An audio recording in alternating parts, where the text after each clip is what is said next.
All right, everybody. Welcome to another episode of The Beard and the Bookie. I got a little more light today. I am the Bookie, Dan Siegel. Over there is the Beard, Josh Hiltner, sporting his Alabama gear as I almost fully expected.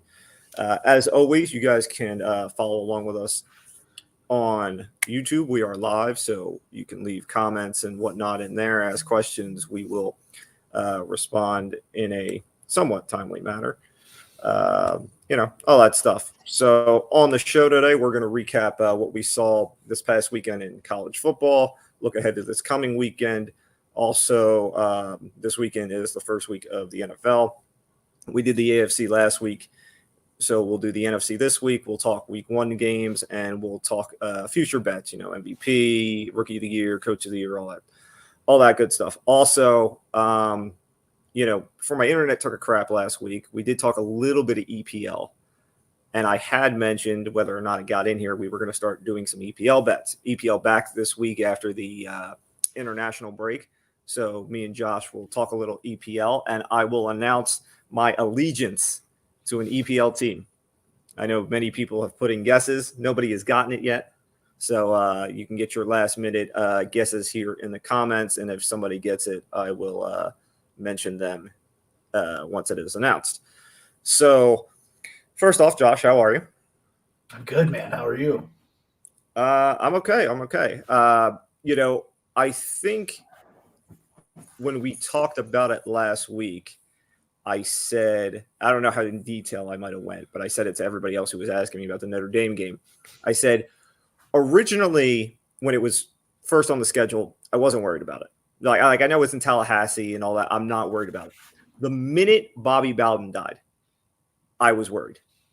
The minute he died, I was worried because you're in Tallahassee. You know they're going to mention it. You got all the emotions and all that stuff. And then when it was 38-18, it looked like I was worried for nothing. But then here they came, and there it was, and then we went to OT. So, but hey, survival and move on. Notre Dame does survive, and we live another day. I don't know if that game says more about Notre Dame or Florida State. I feel like, when you look at it, it seems like a very close game, especially, the fact that it went to overtime and all that. But I think if you watch that game or you just look a little deeper, Notre Dame just executes a little bit better. It never gets to that point. Interesting you bring up execution. Yeah. Okay, we want to go down that road? Okay, fine. Yes, Brian Kelly in the post game made the comment about his team needing to be executed as a joke as far as execution. You want to kill him for that? Go ahead. I'm not. Like, does anybody really want to take him serious? I know we're in a cancel culture where everything is taken the wrong way, but I mean, come on. Yeah, what? He was going to go lynching people? Like, stop. I'm just saying, man, you set it up so well. Like, you survived for another week. You executed well. It was like, oh, no, we're going there. You made it too easy. You teed it up, man. I'm a good wordsmith. What can I say? I'll give you that. Now, here's the thing. Notre Dame made themselves relevant for a couple weeks, and I commend them for that. I thought that when it was 38-28, that it was pretty much signed, sealed, delivered. It was over. McKenzie Milton, really the surprise in that game, though. I didn't come away from that game looking at anybody from Notre Dame as like, wow, that was a standout performance. That was a standout game. I mean, you talk about McKenzie Milton, though, at Florida State. That guy was what everybody was talking about in that second half. Being able to come from behind and get as close as they did on his shoulders. Like, he really did put the team on his back there for a while. So probably the most impressive and most fun to watch game the entire weekend. It's a credit to you for that. Why wasn't Milton starting in the first place? Well, it very well could be similar to like what a lot of top Big Five schools have done previously, where it's like you have two quality quarterbacks. In practices, they're not really showing up or, they're not standing apart. One's not separating himself from the other when it comes to practice. And it takes an actual game for somebody to step up. And I think we actually saw that happen here for the first time in a while. I know Alabama's had it multiple times. I've seen it with Ohio State. I've seen it with a couple other big name schools, these quarterback battles happen where you can't determine it in practice. So you get one starts one half, one starts the other half until we figure it out. Milton did just solidify himself last night, though, so I don't think we have to worry about that for a couple weeks unless he regresses significantly. Yeah, I mean, unless he was still not 100% or something like that, I don't see any reason why he shouldn't have started. I mean, what Milton can do. I know he was at UCF, which is in Florida State, but I mean, the arm is the arm. So I was a little surprised. Everything leading up to the game, I thought it would be Milton. It wasn't, so caught me a little bit off guard. But again, I wasn't surprised at what Milton did in the second half. So moving forward, it'll be interesting to see if, we assume Milton will now get the nod based off of what he did, if that will make Florida State look more like the second half team that we saw instead of the first half. Again, I'm not going to read too much in the Notre Dame end because, they don't drop a few balls and that game never gets to OT and, maybe Florida State still ends up losing by double digits. So I'm not going to go crazy on the overreaction. The other big game of the weekend, and here's one I will overreact on, was Georgia Clemson. Okay, so here's a kid who I'm not even going to try the name. I'm not even going to bother. Quarterback in Clemson. The only time we saw him was last year in the game against Notre Dame where Lawrence was out with COVID, and this kid was going up and down the field, going back and forth all night with Notre Dame, right, until eventually Notre Dame won. And then obviously, we get the rematch in the ACC championship and Lawrence comes back and, we go down that road. Georgia.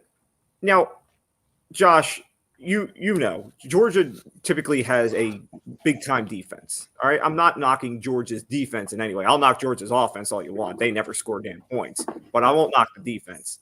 But they're not the 85 Bears. How did this kid just go into a damn shell? It wasn't that he played poorly. This kid was scared to pull the trigger, okay? It's Georgia. You're not going to get wide open guys running down seams or going on out routes. You're going to have small windows. You can't sit there and pump fake and think you're going to have 10 seconds. He got eaten alive. I'm not going to – on the broadcast, they were killing the offensive line, saying they need to give the kid more time. He had time. Maybe if he wasn't pumping 3 times, he would have got rid of the ball and he wouldn't have got sacked all damn day. It's really the difference between college quarterbacks and NFL quarterbacks. We're not seeing NFL-type play from Ucla, because I'm pretty sure that's how you say it. I call him DJ, but DJ. Yeah, that's good. I would say DJ is plenty good. Yeah. So DJ, he had time. He had the ability to make plays. Georgia's defense is good, as you said. We know that Georgia always kind of prides themselves on that. Kirby Smart is a defensive head coach. So seeing that type of play from them did not shock me. Seeing him so reluctant to pull the trigger and not hitting these guys that he had the ability, well, at least we think he has the ability to make these plays on and to make these throws to, it was a bit of a shock. I honestly thought that game was just a big letdown on both ends. Nobody scored a touchdown on offense in that game. So either we are talking the 2 most elite defenses in college football right now, or we are talking about some just half-ass play from both of these teams. The only touchdown was a pick 6 from Georgia. So, yes, they're good. Are they that good? No. And I think that DJ just kind of faltered. He got a little too full of himself. I mean, he's been on Twitter. His family's been on Twitter talking about all the hate that he's been getting and the hate that he got at the game. It's probably just a mental toughness thing. I'm pretty sure he's going to shake it off. But if that's the DJ that we see in these big games, when games actually count, when they matter, Florida State's going to win the ACC. If that's the way that Clemson wants to play this year. I was going to say, if that's the DJ that's going to show up anytime they play anybody worth a damn, they're not winning the ACC, and they certainly won't be in the playoff. Okay, I don't care that they're Clemson. I don't care that their coach is Dabo. That DJ ain't winning you anything. So he needs to shake it off quickly and find whatever mojo he's got and get rolling. Okay, maybe beating up on some cream puffs here over the next couple of weeks, we'll give him a little swagger so the next time they actually face anybody worth a damn, he's ready to go.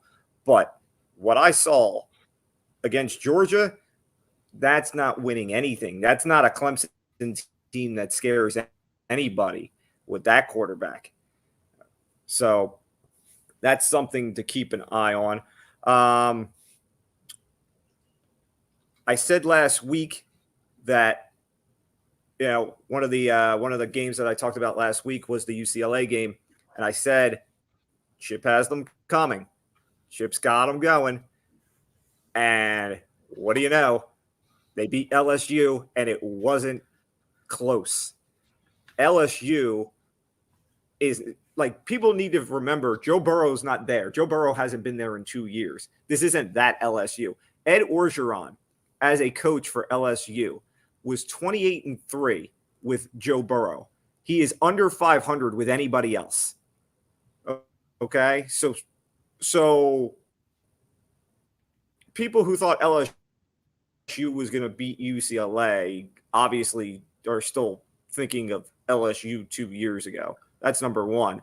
And number two, okay, whether you want to say that's LSU being on the downside, which they are, or whatnot, you need to start having the conversation of who is the best team in the pack, UCLA or USC, because I'm of the belief it's UCLA. Okay, this isn't the Oregon, Chip, where they were just throwing the ball all day. They ran the ball down LSU's throat with 2 running backs. All right, the quarterback threw 8 passes all day.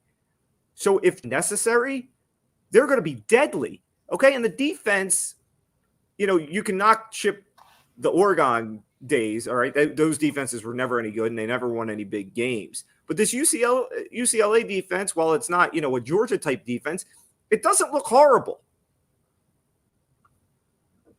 No, it doesn't look horrible at all. And I think kind of what we talked about last week, and kind of what we've been hitting on Chip Kelly all season, is we're really starting to see that maturity. We're seeing that extra step, that extra layer to his game now. He had his one style that worked for him really well at Oregon, didn't work at the NFL level, but he took the things that he needed to learn from the NFL level, and he's bringing it to UCLA. The team is really good. I actually as well agree with you. They are better than USC right now. And I think that as long as he continues to have these extra layers, it's not something that everybody's necessarily prepared for at this point. Like you said, he took his foot off the gas. We never saw that from Chip Kelly. Now we're seeing 2 running back sets. We're not seeing them throwing the ball as much. He's utilizing all his skill players, not just the schemes that work best for him that he can come up with plays on. Beating LSU, like you said, Coach O with Joe Burrow was amazing, but that's because he had Joe Burrow. I don't think that has anything to do with his play call. His recruiting, obviously, since Burrow has declined, he doesn't have the same level of talent. He doesn't have the same level of drive. It's just not the LSU that we saw in the 2010s. It's not the LSU that we saw in the 2000s either. This is kind of a different feel, and I think that Coach O needs to refine his team's identity. They need to reestablish it. That didn't look like DBU to me. That didn't look like the powerhouse that I've seen LSU be, the thorn in my side that LSU has been for the last 5-10 years. It's tough. I don't know what he's going to have to do. I don't know where they'll be. This year they're probably third, maybe they might finish third or fourth in the West this year. They're not going to do very well. A&M looks really good. Alabama obviously is strong. Auburn, as much as I hate to say it, doesn't look terrible. So that side of the SEC is going to be difficult for them. Coach O really needs to figure it out, and he might have it figured out by the end of the year. Before that, I have no idea.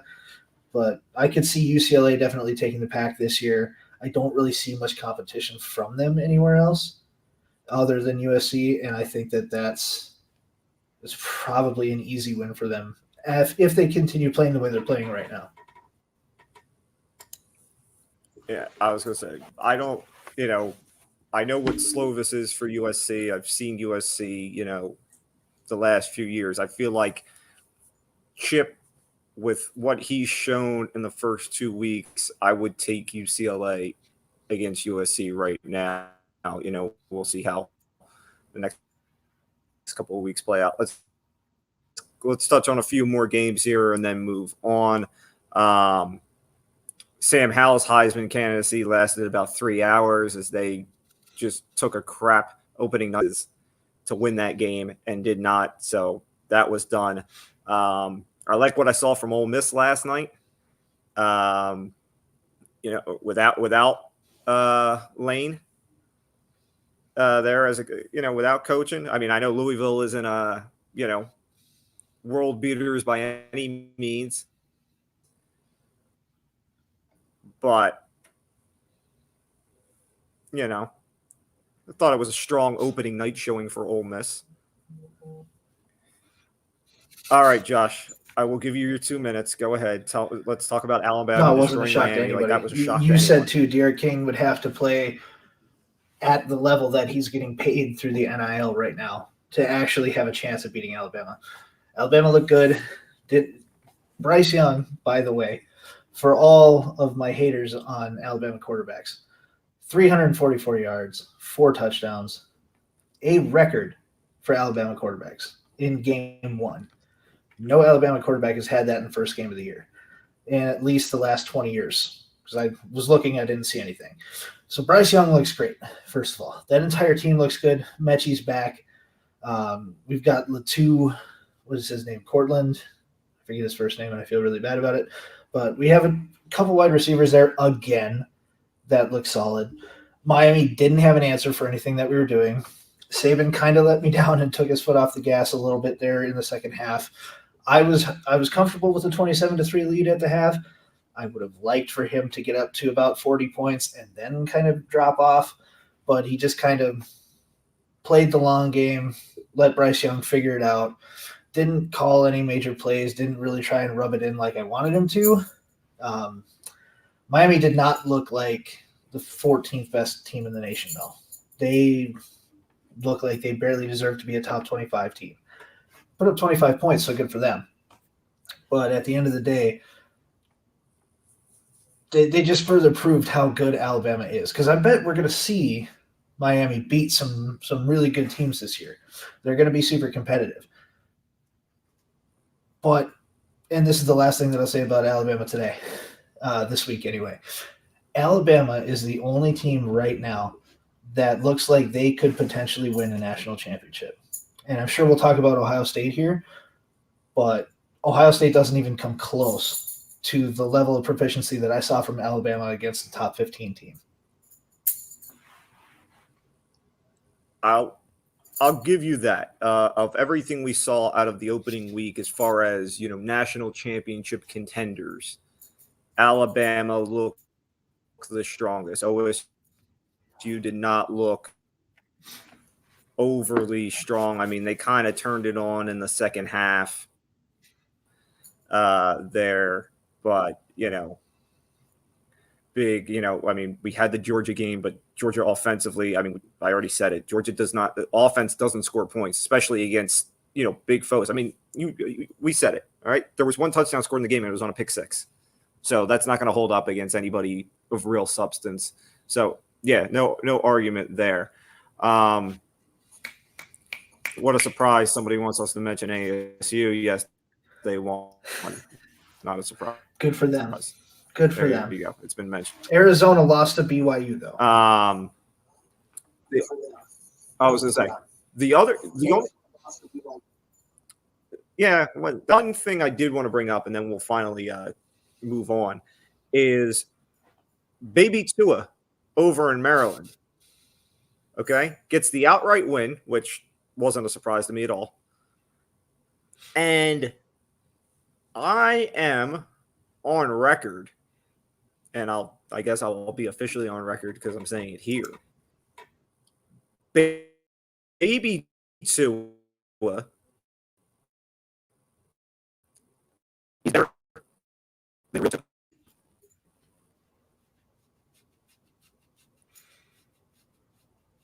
I think you being on record just got lost to the internet there, bud. Couldn't hear you. Say it one more time. Oh, okay.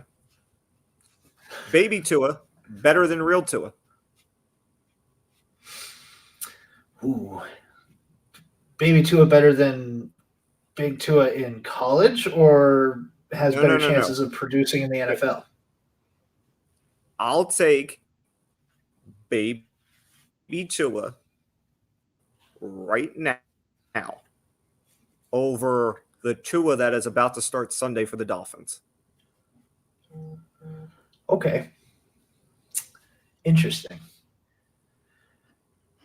I don't disagree, but I don't want to agree at the same time. Please tell me why. Here's the biggest thing. Okay, and this is why I continue to knock Tua and why I won't buy into the Dolphins until he shows me that he can do this. When Baby Tua drops back, I don't have any concerns about, can he throw this ball down the field? Like, here's a receiver 20 yards down the field running free. Can he hit him? I know that he can. He showed it to me on multiple occasions. Showed it to me the end of last year. Showed it to me last week. Tua, I'm not sure he can throw a ball over 10 yards. In the NFL. He can throw it over 10 yards in college. He was chucking it in college. Okay, until his hip shattered. Yeah. I mean, your hips where your throwing motions are. So you're going to lose a little bit. I want to see Tua succeed in Miami. I really do. I want to see a left-handed quarterback succeed again. That's really what I want. But baby brother did look good. Granted, they played West Virginia, right? Yes. Yeah. So West Virginia is a good team, not a great team.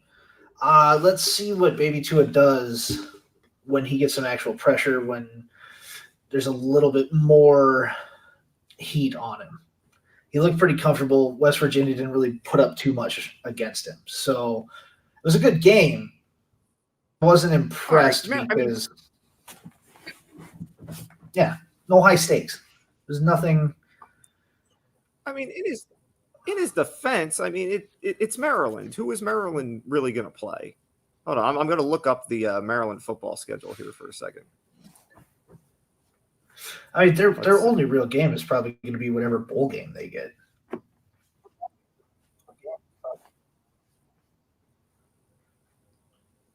Okay, here you go. I have the game for you. All right, because Illinois is not going to do anything for you, I assume. Okay, I assume Iowa, despite their ranking, will do nothing for you. Yeah, probably not. So I give you October 9th. Baby Tua against the Ohio State. Okay. That would be the game then. Absolutely.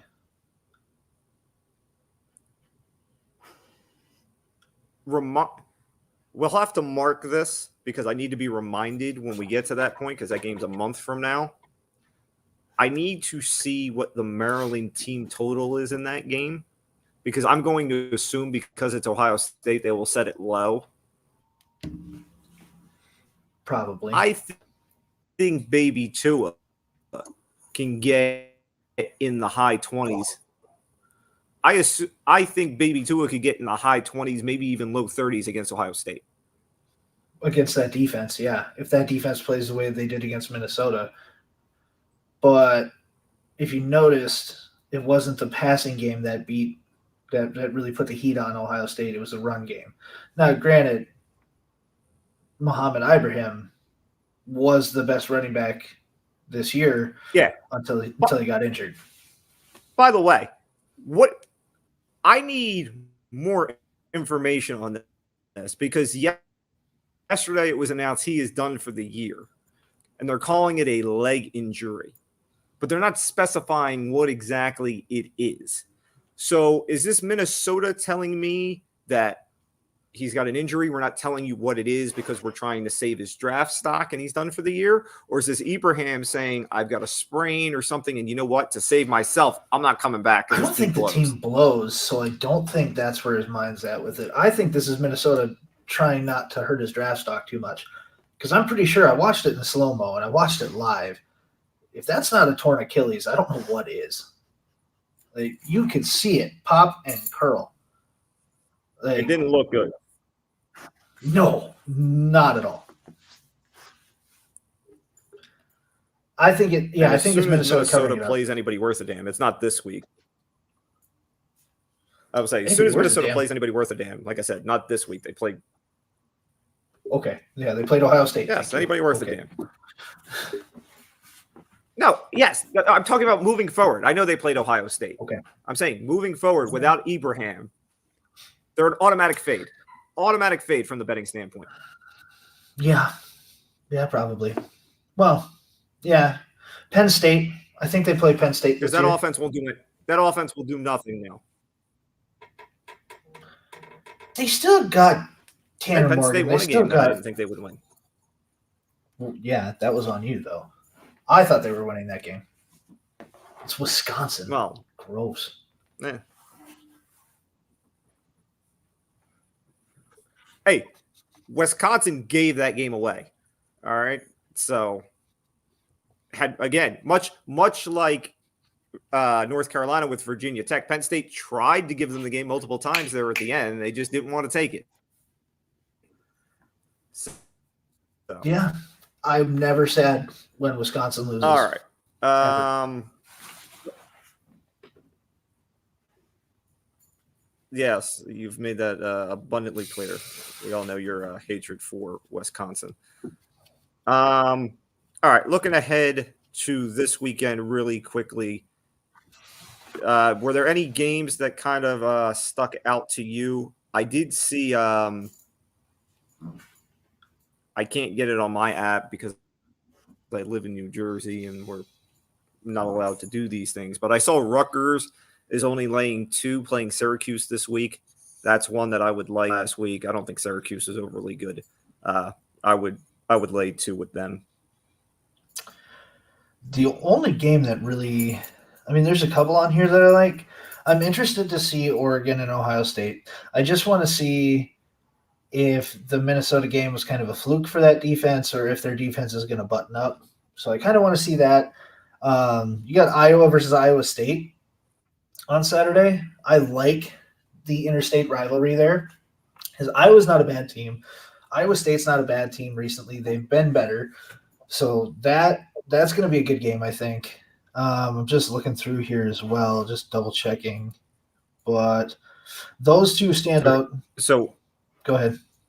So what you look through, here are a couple that jump out to me. We talked about Miami and how they're, they want to kind of bounce back after getting beat up by you and Bama.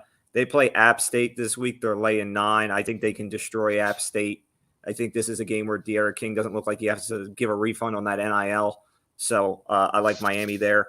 What was the other one that I saw? Oh, Michigan coming off the win last week is playing Washington, who lost to an FCS school. Just an awful loss.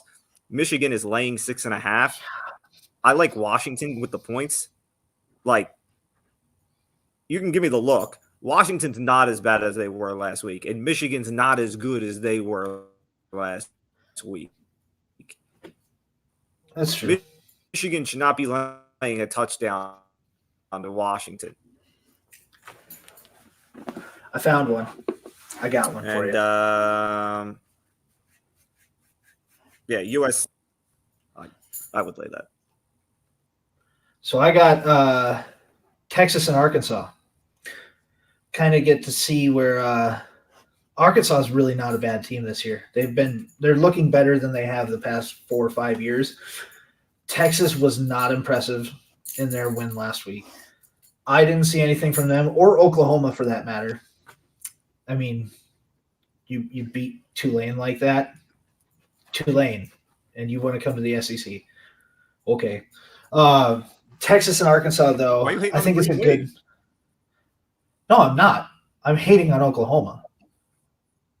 Like, if Oklahoma's the team that Oklahoma's been, they've been in the playoffs for the past couple of years. And that's the performance that you're going to give me this year? No.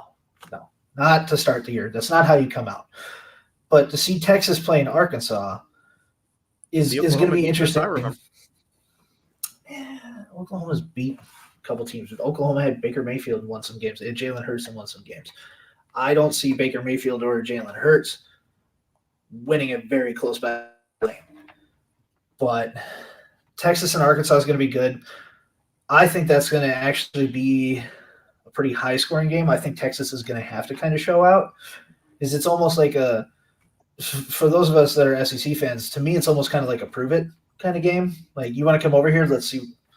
Show me where you're at right now. Can you beat Arkansas, the perennial whipping boy in the SEC West for a while? So I want to see if Arkansas can kind of put it to them, can give them a little heat. I want to see if Texas can take it and potentially win this game.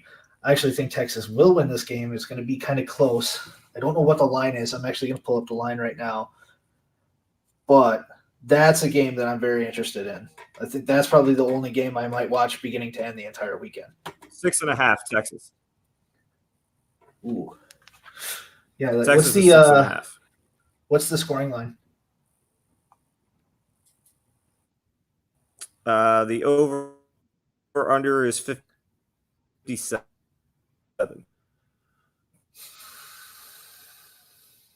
I take the over, and I think Arkansas covers 6.5.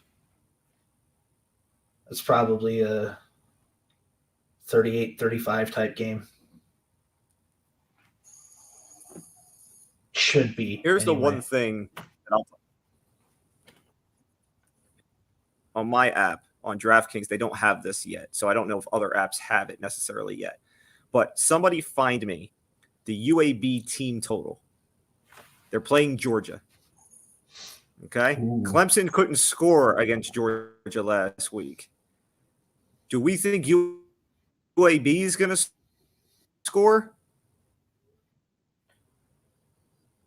If that team total is 10, I'm taking under. I think that's a blowout. I don't think they score. But yeah, so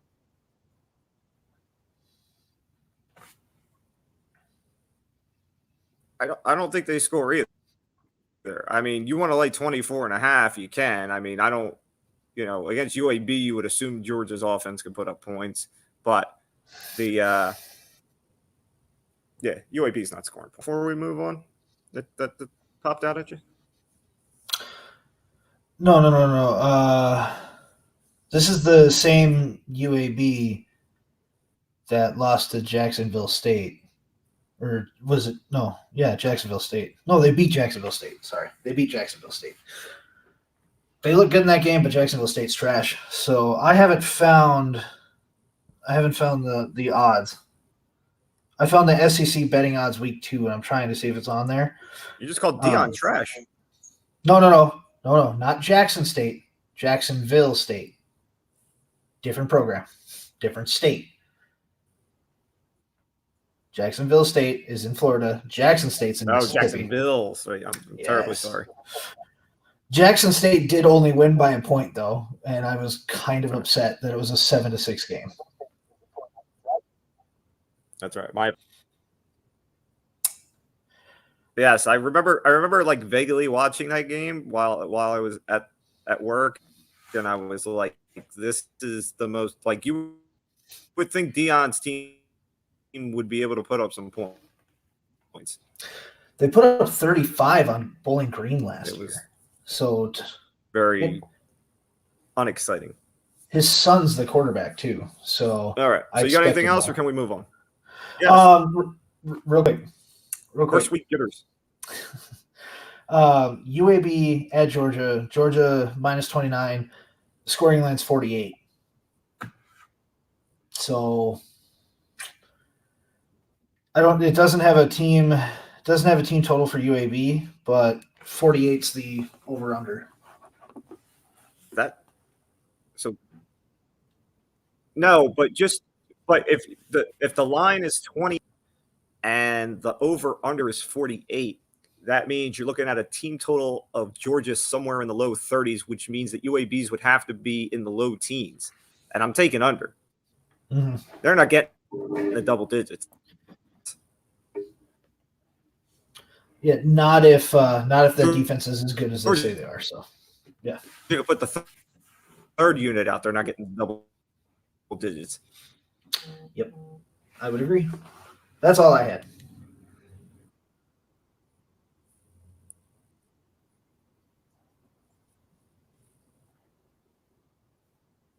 All right. Before we get to the NFL, it is EPL time. So, do you want to talk the EPL matches first, or should I make the announcement first? You know what? Let's each talk about who our favorite to win the league is, and then we'll have you make your grand announcement, and then we can get into the nitty-gritty on a couple others.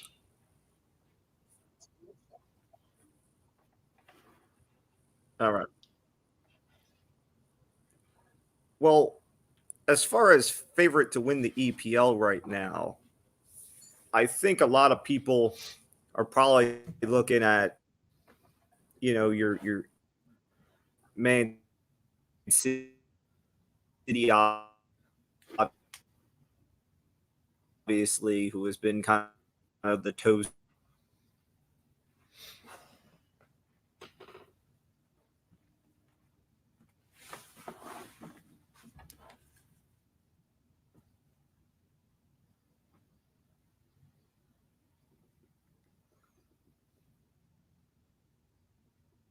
last couple of years.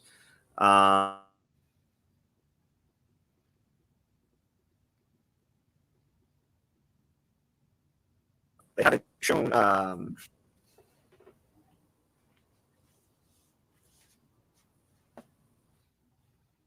Everton hasn't either.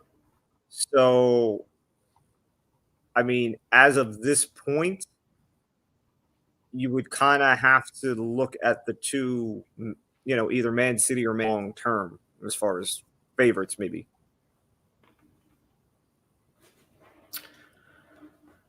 So I was doing a little bit of a dive on it, and I agree. Man City is the favorite betting wise. I think they're minus 150 right now.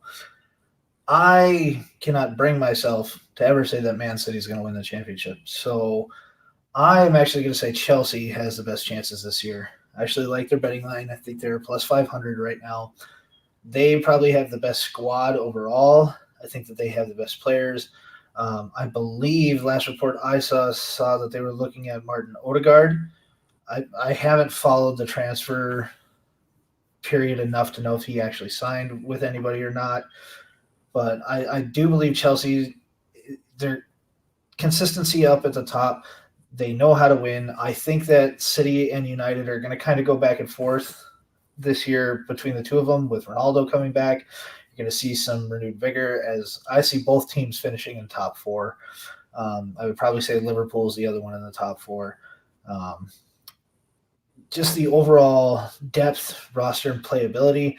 I think Chelsea's kind of built for longevity. I see Man City maybe having some injury issues. Same thing with Man United. Liverpool, they're right there. They're good. I mean, Mohamed Salah has been solid forever. I just don't see Liverpool pulling it off like they have in previous years. I think it's Chelsea's to win this year, even though everybody's expecting City. I think City's going to eventually drop off at one point, and Chelsea's going to be there to pick up kind of the scraps and turn it on when they need to. So I would say, yeah, I'm still going to go with Chelsea as my winner this year.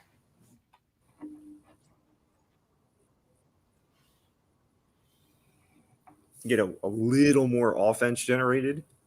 I'd give them a little more of a look as far as, a team to consider, but they don't put enough. They don't score enough goals. I mean, it's not always about how many goals you score. You just have to be one more than the other team. They can win 1-0 all season, and I'm not going to complain. No, they haven't, been doing clean sheet after clean sheet every week. And, when your offense is giving you that slim of a margin, you do draw every week while everybody else is getting threes. Now all of a sudden the gap gets larger. Yeah, but I mean, on those weeks when you've got those tough matchups when you have the tough matchups for City and United, though, and Liverpool, if Chelsea gets a draw, they're getting points that they're not. So, like, yes, you might get 3 points a couple games more than I will. 34-game season, Chelsea wins maybe, being optimistic, maybe wins 20 of those. But I have a feeling they might draw 8 or 9. So you put that up against some of these others, it's really, I mean, they're still up there. You can have City win 25 games, and you can have United win like 22 or 23. But if they don't have the draws, Chelsea's still up there. They're still able to contend. So I don't hate draws that much. I was talking about Everton. Oh, I'm sorry. You were talking about Everton. I didn't hear that. Everton my bad. The draws. Oh, my bad. I'm sorry. I thought you were talking. No, Chelsea. Everton is the king of that. No, I was saying how Everton doesn't score a lot. And, when you're giving yourself that slim of a margin every week and you're not keeping clean sheets, you're clinging to draws, and then you get a point every week while everybody else is getting 3, and then the gap gets wider and wider. So if Everton could show a little bit of offense, I'd give them a little more credibility as a contender. But they just haven't shown me that early on. Yeah, it's not bad, I guess. I mean, I could see them doing well, but you do have a point there. Just that lack of consistency for them. I thought we were talking Chelsea, and that's why I was like, well, that's weird to say. But Everton, that makes a little bit more sense. I do see them doing better than our Bishop Sycamore Scouts team, though. I see Arsenal is maybe top 10. That's pushing it, though. I have them like at 10 or 11, maybe in total points at the end of the year.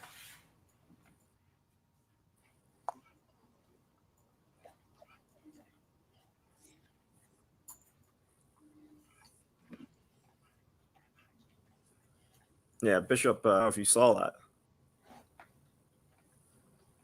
So what? You have to say it again, bud. Your internet's getting jacked up. I said your favorite Bishop Sycamore team is getting a documentary.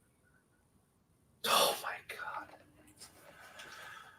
god. Everything gets a documentary these days, so sure, why not? I'll watch it when it comes out on Netflix. Which it probably will. All right. I think it's time for the announcement. I think so. All right. So, for those of you who do not know, I have just started to get into the EPL. COVID kind of led me down the soccer road, and then I watched the Europa tournament, and things like that. So, and people have told me to get into EPL. So I finally kind of this year, and if you're going to dive in, then you've got to put an allegiance to somebody. You got to pick a team.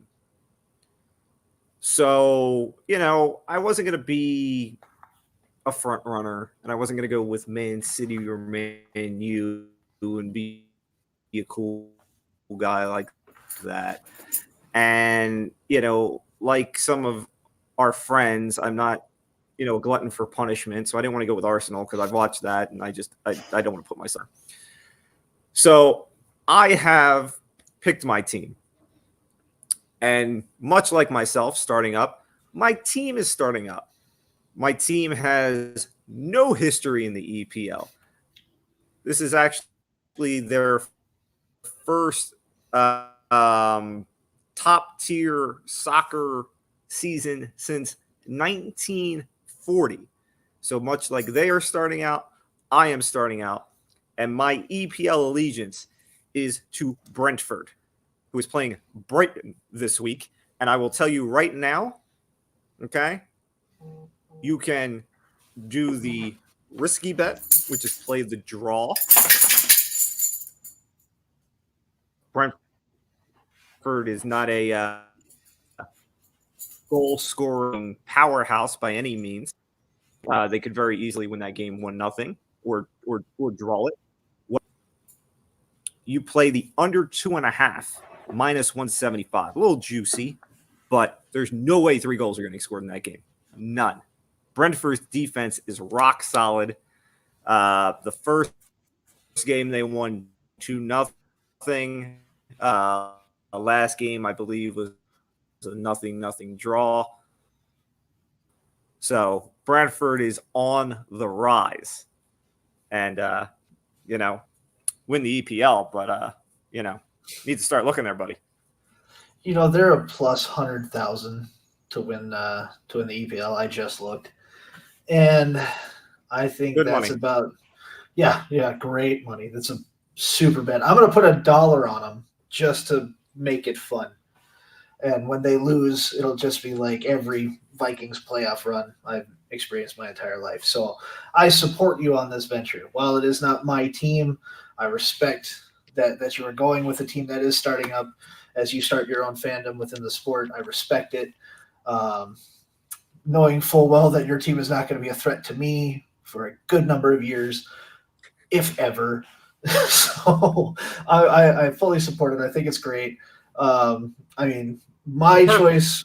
Purple. Yeah, purple. My team is red. Alabama's red. So I was like, it's perfect.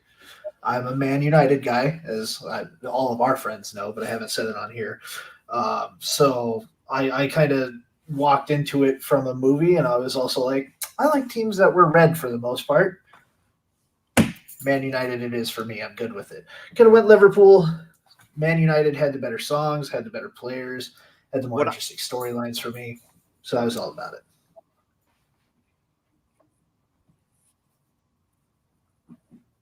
What I need, that's like the ultimate stamp of allegiance is when you have the jersey. So you've ordered it? I haven't even looked for it yet. I need to do that. That's what I was thinking. Yeah, you get one, I'll get one, and then when it gets to the end of the season, we'll both wear them, and we can talk about how our teams do at the end of the year.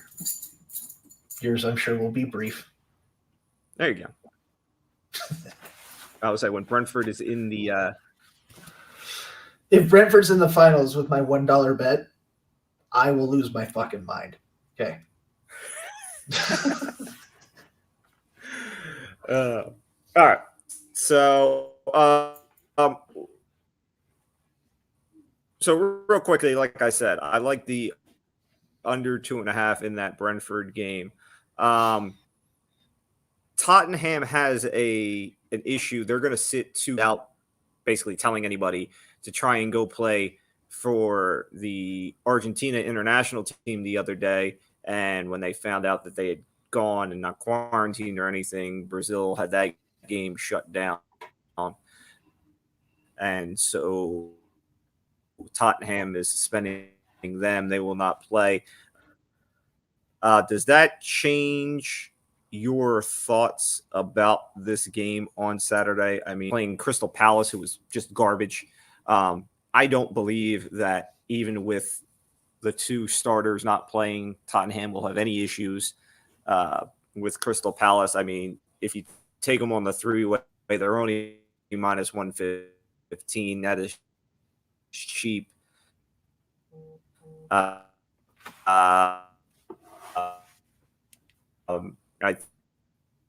think that's, tell me why what I'm missing. Why would Tottenham have a problem with it, even without these 2? Yeah, I don't think they would. I think it's just more they don't have a lot of depth. And we see that with a lot of these teams. And normally why you don't schedule games around international timeframes and why COVID's just messing everything else up. I mean, you're taking 2 of the most important pieces of that team away. They should have 0 issues. I don't know why this is affecting everything the way that it is. I'm actually kind of surprised that Tottenham was the team that had these issues. I was expecting it to come from somebody else. You're playing Crystal Palace. You're really in no jeopardy here. But I think that they could be looking at it as kind of like a trap game, like they do in the NFL. You could be seeing somebody where it's just like, ooh, they're off their game. They're dealing with some things that they're not used to. They're a little bit out of sorts. They have to learn how to play. They're going to be playing with somebody else for a full game, not just for substitution minutes. So maybe we'll see a different Tottenham. I don't think so. I think that the other starters that have been starters will step up. I don't foresee them having any issues. I think that I missed what you said the line was. Minus 115. If you take the 3-way. Yeah, I would take that. Easy. I don't know where that's coming from, but I would take it. Those of you who don't know what the 3-way is, that means if for some reason they were to draw, you lose. I don't see that being a draw. No way.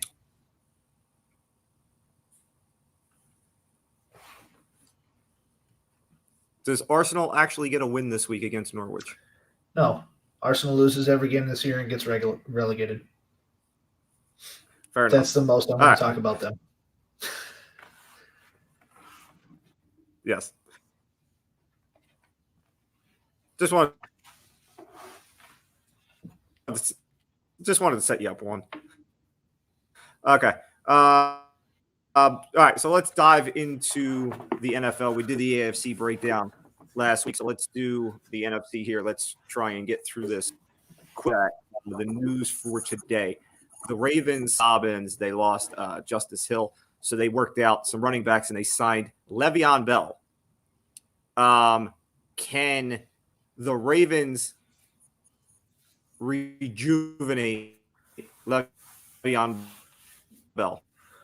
No. Yes or no? No. They're going to do with Le'Veon Bell what the Chiefs did. Use him to protect their young guys. Kind of the same. Yeah.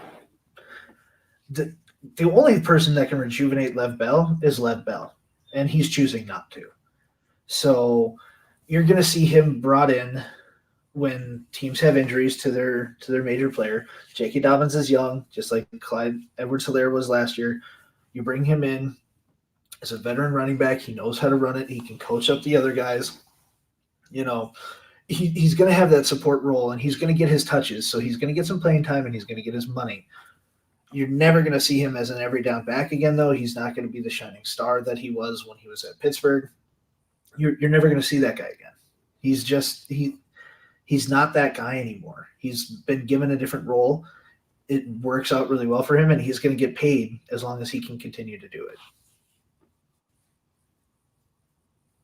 No, the only thing that signing Le'Veon Bell tells me is that you're going to see Lamar run a lot more this year. All right, he was already running a ton. He's going to run that much more this year. Fine with it. All right, so let's dive into the divisions. I will be quick with this one. I'll let you do all the talking on this one. I'll be quick. We'll start with the North. The Packers are minus 160, Vikings plus 250, Bears plus 550, Lions plus 2,800. All right, the Lions might go winless. I don't need to talk about them. The Bears aren't a consideration for anything until Justin Fields starts. They're the favorite because they should be the favorite and because they'll win this division. If you want to try and sit here and tell me why your Vikings will somehow upend that, go ahead. But no. It's pretty accurate. Packers are probably pretty easy going to win this division, considering Aaron Rodgers is getting the players that he wants. He's getting Randall Cobb back. He's kind of got the offense that he wants. So Randall Cobb's going to help out Devontae Smith. Still got Robert Tonyan there. You have Aaron Jones. He's got the offense. You have Zadarius Smith. You have Jair Alexander. You've got good pieces there. Packers, I don't think anybody's going to question winning. The Vikings and the Bears is where I start to struggle a little bit, and it hurts me to say this, but you're right. As long as Justin Fields is on the bench, the Bears have third place locked. There's no way that they're moving above third place as long as Andy Dalton is starting there.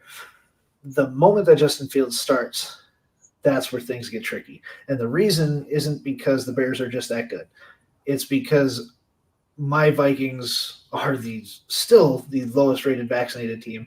None of our quarterbacks. Well, no, Sean Mannion, I believe, is vaccinated. Kellen Mond and Kirk Cousins are both unvaccinated. So not having either one of them that could potentially play a quarterback at any given week is a huge red flag. The team's unwillingness to be vaccinated overall is a big red flag. It's kind of the same issue that we had with Lamar Jackson and brought up, where how many games is he going to have to sit because of COVID? So the Vikings could end up in third place in this division. The Bears could overtake them if Justin Fields starts playing well when he starts playing. I like the Vikings offense, not just because I'm a homer, but they actually have quality pieces. You have Dalvin Cook. You have Justin Jefferson coming off a 1,400-yard season.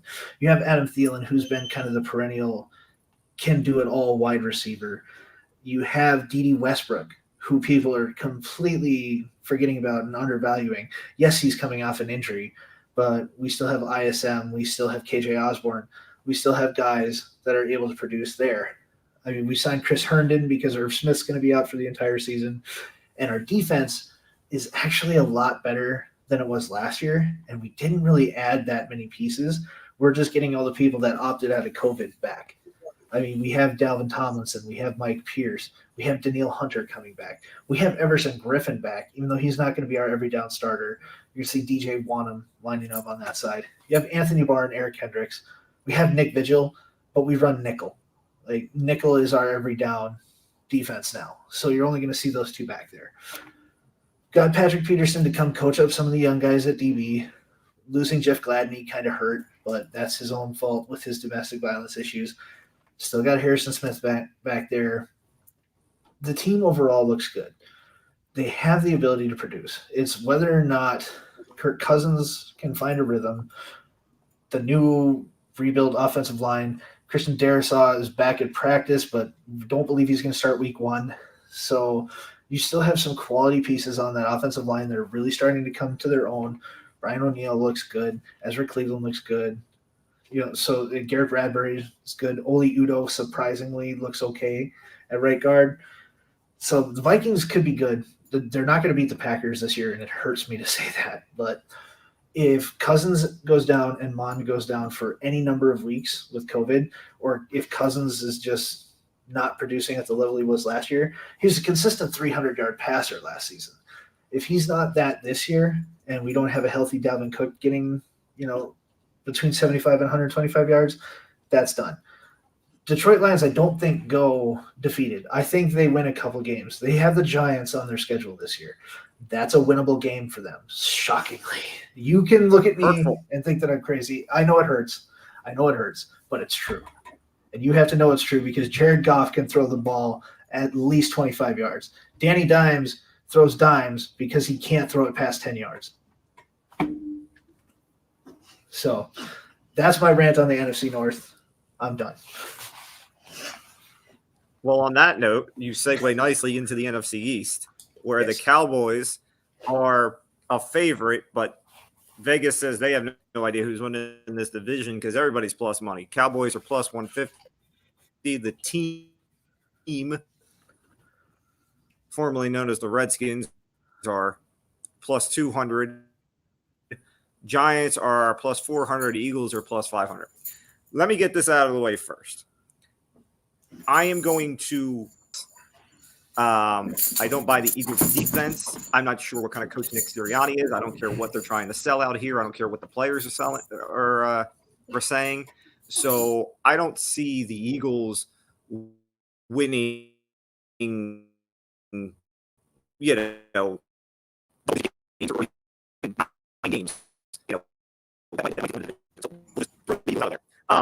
The team, it's ridiculous. I still have to call them that. You think they give them a name by now, but the team, we know what the defense is. Okay, we know Chase Young is a bad man.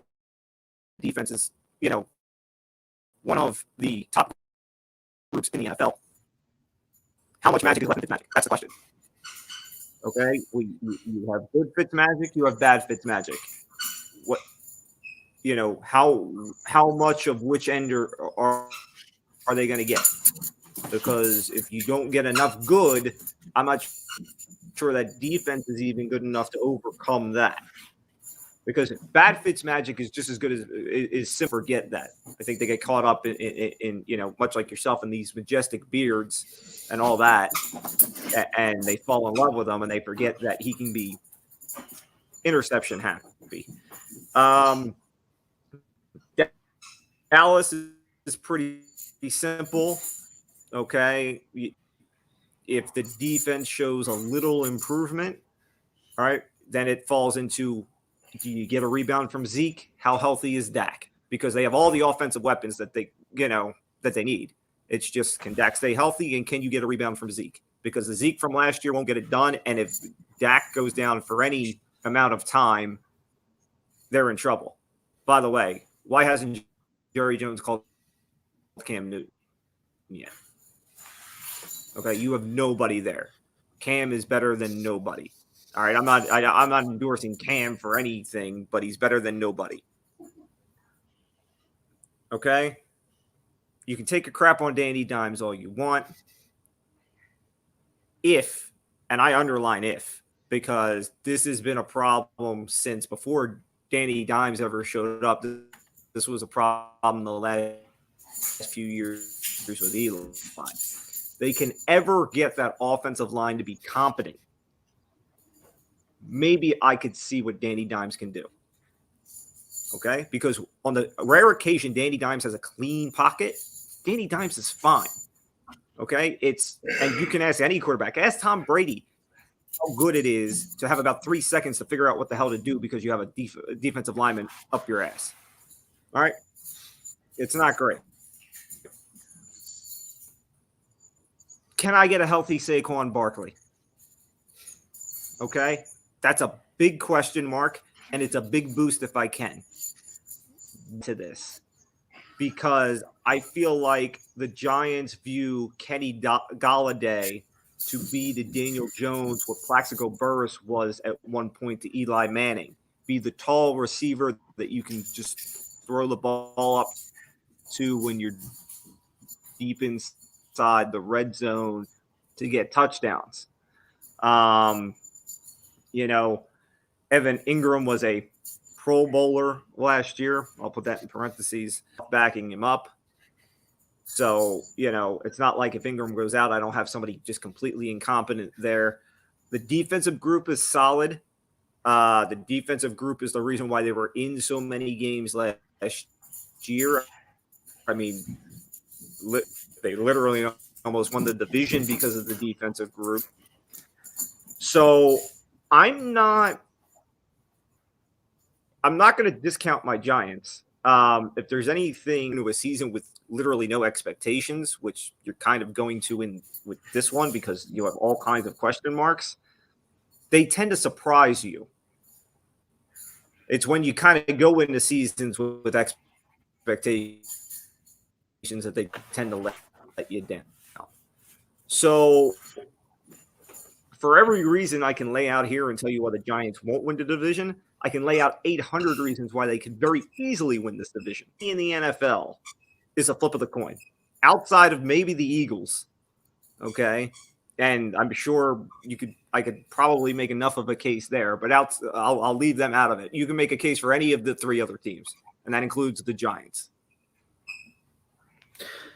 So I don't necessarily disagree with you, except I don't appreciate the hate that you're giving the Eagles. I mean, they do have Jalen Hurts and Devontae Smith. Those are my guys. And together, maybe they can pull something out and win a couple games. All right, stop with your Alabama love. I got to defend them, man. I got to. It's interesting that they're all plus money, though. And I think that the NFC East is the only division where that makes sense. You couldn't tell me that about any other division and me go, yeah, no, that sounds about right. It's a crapshoot every year. These teams love to play spoiler for each other. Not to rub in any salt in the wound on that either, with what the Eagles did to y'all last year. But Dallas, I think, is if like you said, if their defense plays a little bit better than they did last year, I think they're a shoo-in for it. Philly might find their footing and win a couple of games and make it competitive, but I think Washington football team, that defense is good. Fitzmagic, much like we've been saying about Teddy Bridgewater and a couple of these other quarterbacks, he's not necessarily going to lose you a game. He's not really going to win it for you either. That defense is going to have to shoulder the load there. That's really the driving force that's going to keep them in any game. And, I mean, Terry McLaurin's going to do what Terry McLaurin does, and he's going to get yards and he's going to get some touchdowns. So you're going to see some points production out there. I see them as the easy number 2. Giants and the Eagles battling, but I think Giants take 3, Eagles take 4. And by some miracle, if Dak Prescott gets hurt, it's anybody's ball game, and I would probably bet the field at that point.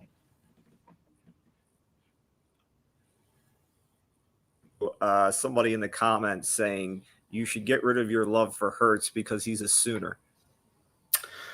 Did he win a national championship with Oklahoma or did he win it with Alabama? I'm confused. There you go. I needed to let you puff out your chest there for a Yeah. second. All right. Yeah. The other division that is all plus money is the NFC West. The Niners are plus 180. Rams are plus 190. So they are obviously the 2 lead dogs there. The Seahawks are plus 275. Cardinals are plus 650. Let me start by saying this. Don't even try and sell me on the Cardinals. Just end that conversation right now. Cliff Kingsbury is not an NFL coach. Kyler Murray is a slightly above average NFL quarterback.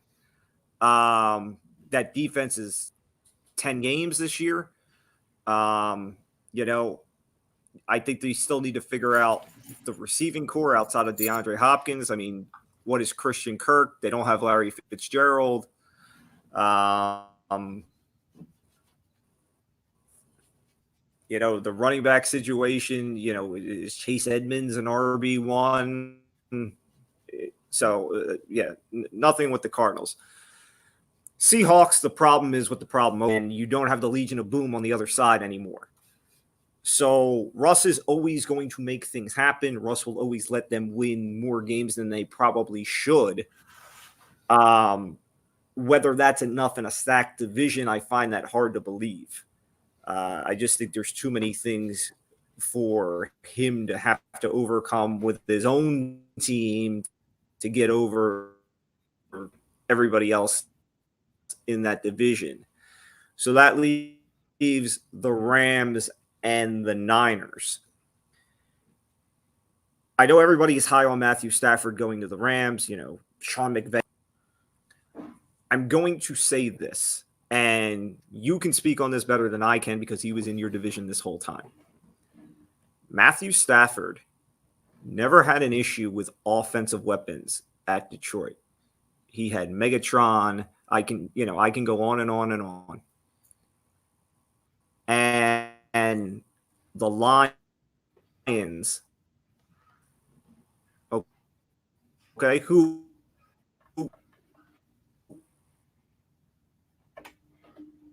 mind you, they never had great defenses, but they didn't have horrible ones either. Matthew Stafford never won anything. And, now that Trey Lance is there, that's a little bit of a threat last year is because the whole team was hurt. I mean, they got less time and, they didn't have Debo Samuel, the whole thing.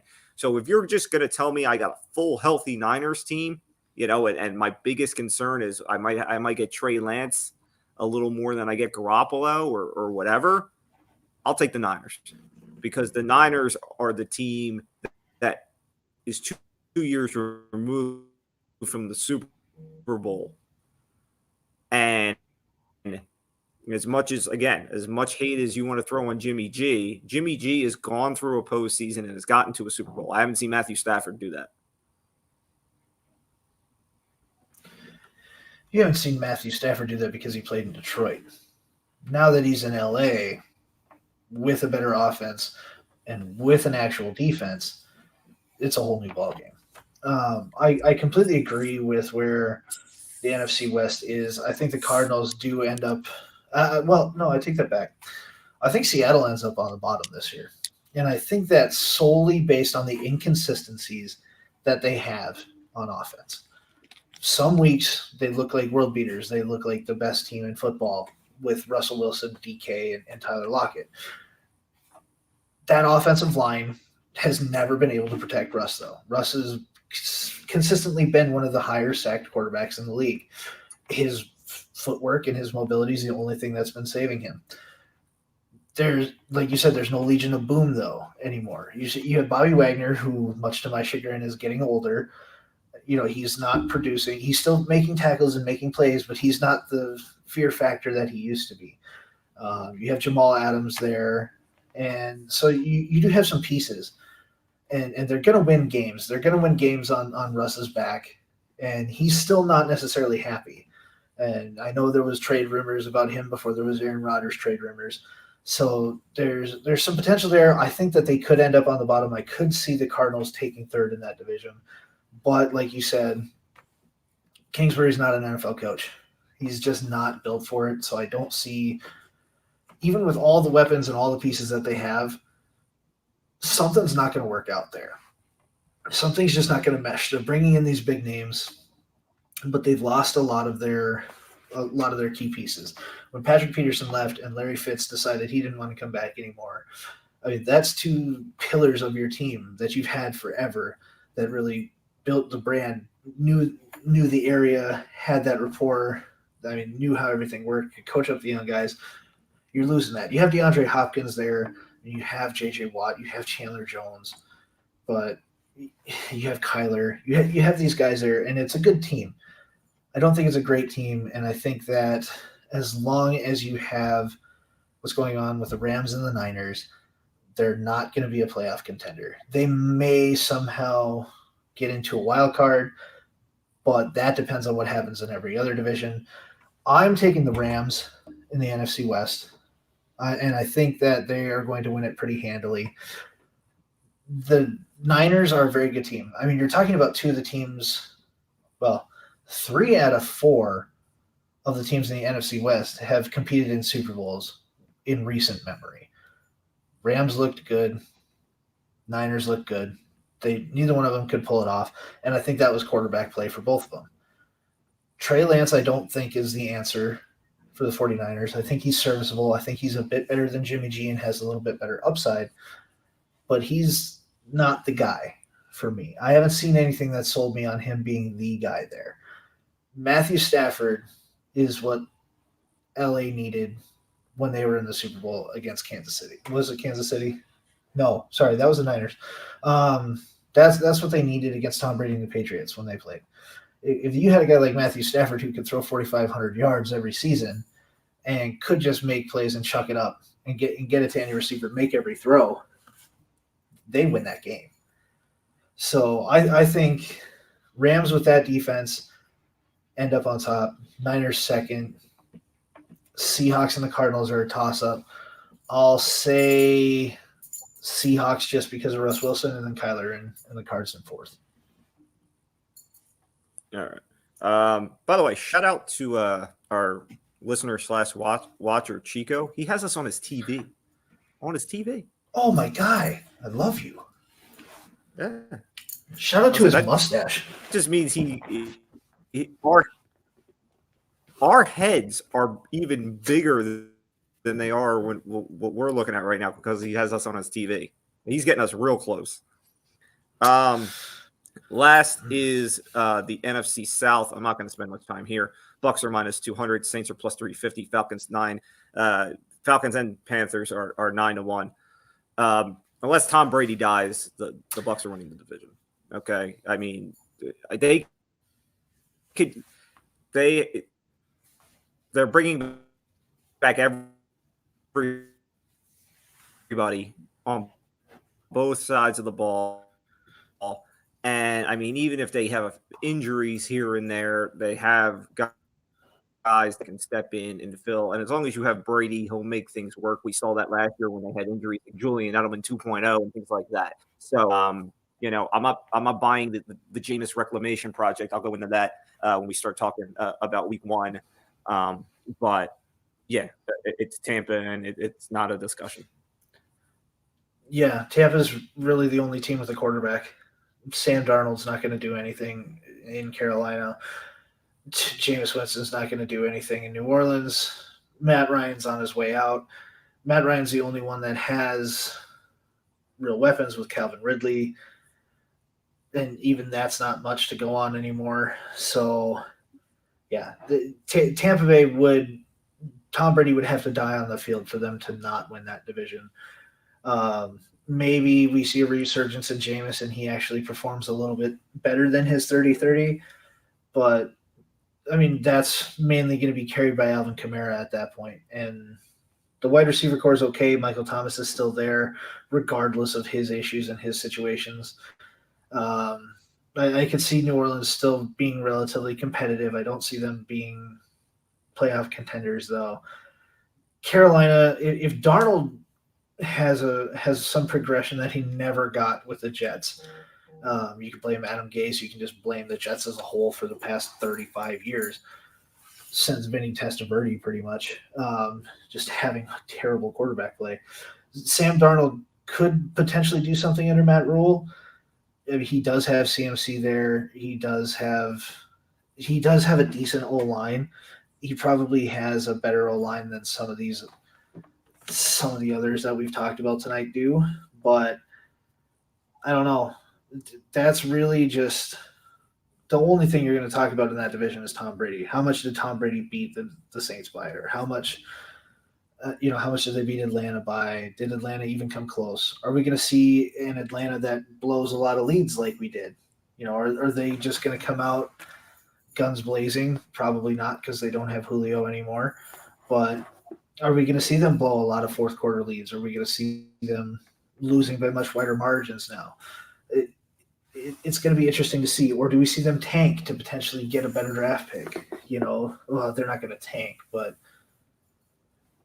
of all the teams that I could see actually struggling in that division, Atlanta's probably the one that I think does the worst. Carolina's got some upside.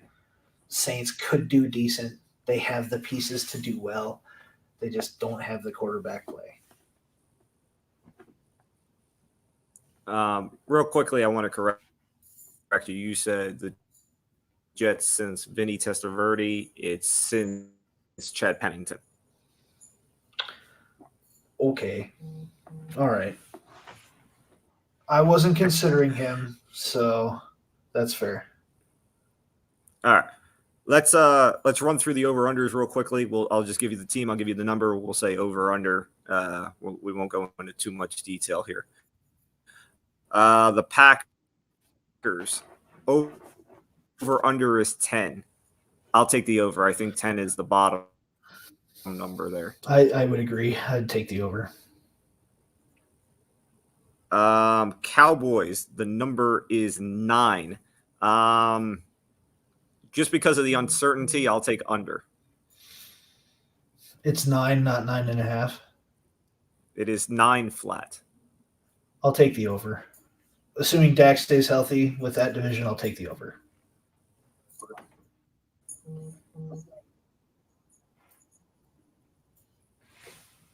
All right. Let's see. Giants, 7. I will take under. Eagles, 6.5. I'm taking the under. Yeah, I'll take the under.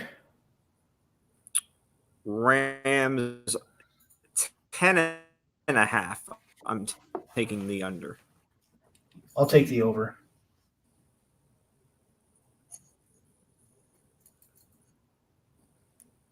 Falcons, 7.5. 7. Ooh. I actually like that number for them, so I'll say under.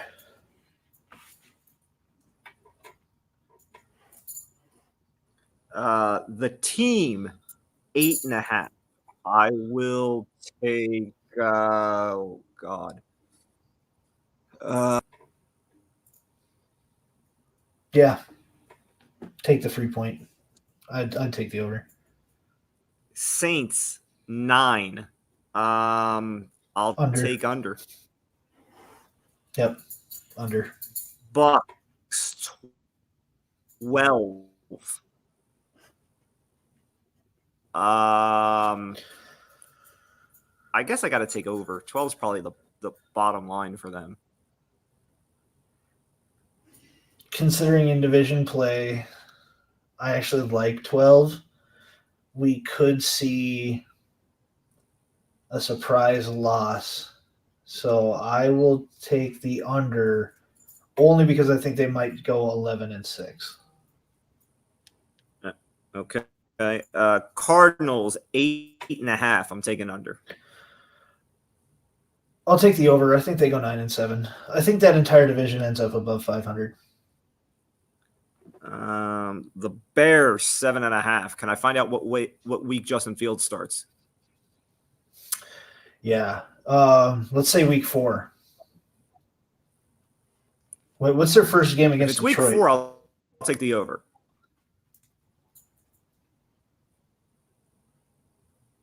I'm double checking. Their first 5 weeks are kind of like Dalton could get through that and still hold the job. I told you, like the first 5 weeks are kind of the threshold for him. October 3rd, they play the Lions. That'll be Justin Fields' first game, unless they decide to start him week 2 against the Bengals. So I would say probably week 4, because then he's got the Lions, the Raiders, and then the Packers and Bucks, then the 49ers. So that's a rough stretch right after, but I'd say week 4. If it's week 4, I take the over as well. If it's week 4, if it's any later than that, I'm taking the under. I'm just gonna take the under because I don't trust the Bears to do anything right. Fair. The Lions 4.5 under. Yeah.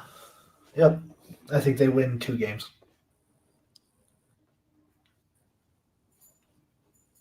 Panthers 7.5. I'll take over.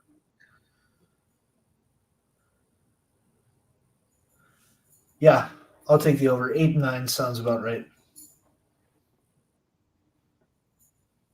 Seahawks at 10. I am also taking the under. I'm taking the under. Yeah, I have 9-7 for them, just like the Cardinals.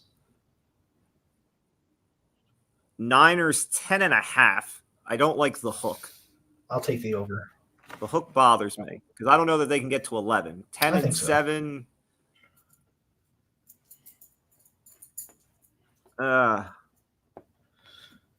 I'm going to take it just because you're giving me the me the half. I lean over. But I don't like it. And lastly, your Vikings 8.5. I'm going to take the over. I say 9-7. Considering Cousins stays healthy, if Cousins stays healthy and Dalvin Cook plays more than 14 games or more, I think they win 9 games. So I would say they're an easy 9-7 team, potentially. Oh, yeah. No. Sorry, 9-8. They're a 9-8 team, potentially a 10-7 if by some miracle the whole team stays healthy and the defense shows up. So I would take the over on 8.5. All right. So really quickly here, let's do some futures bets, and then we'll dive into week 1 here to wrap it up. MVP, Mahomes is obviously the favorite at 5-1. The next closest is Rodgers at 10-1. Josh Allen's getting a lot of love at 12-1. Just looking at teams that could potentially be, in the mix as far as contenders and guys that I would look at. When we did the AFC last week, I talked up Justin Herbert. I would take a look at him at 18-1. You sitting over there talking up Stafford, he's at 18-1 as well. If you have any belief that the Browns can finally not be the Browns, Baker Mayfield at 35-1 is a good shot. Outside of that, there's nobody else I would really give any consideration to. Lamar is 16-1. Russ is 14-1. Brady's 14-1. Tannehill's 28-1. I don't like Tannehill. Prescott's 18-1, but I don't think I wouldn't give Dak real MVP consideration. You want to go really down the list here. If you want to buy into the Jameis reclamation project, he's 40-1. If the Jets really screwed up Sam Darnold and he's a star, he's 65-1. Guys like that. So yeah, I would probably look at Herbert or Mayfield. Those would be my two for MVP. I think Mayfield's a stretch. As good as that team is, I do have an award coming out of their team, just not that one. I'm going to stick with Matthew Stafford. I think he's probably, of the quarterbacks, he would be my bet. Seeing him actually get to shine with a coach who knows how to run an offense, with a team that knows how to play football, very easily could see him be an MVP. He would be the highlight of said team. I honestly wouldn't be shocked at Aaron Rodgers either if Rodgers goes back-to-back. With all of his offseason drama, I could definitely see him winning MVP again. Josh Allen is interesting. I could see that as well. Not sold on Jameis Winston. I think it's probably going to be Mahomes, Rodgers, or Stafford. If I had to put money on somebody on the outside, I would say Stafford at 18-1 is the best bet you could probably get to win some money. I'm not mad at Herbert. That's not a bad way to go. But I think Stafford has a better chance, and I just don't think that Herbert has the pieces to win MVP in his second season.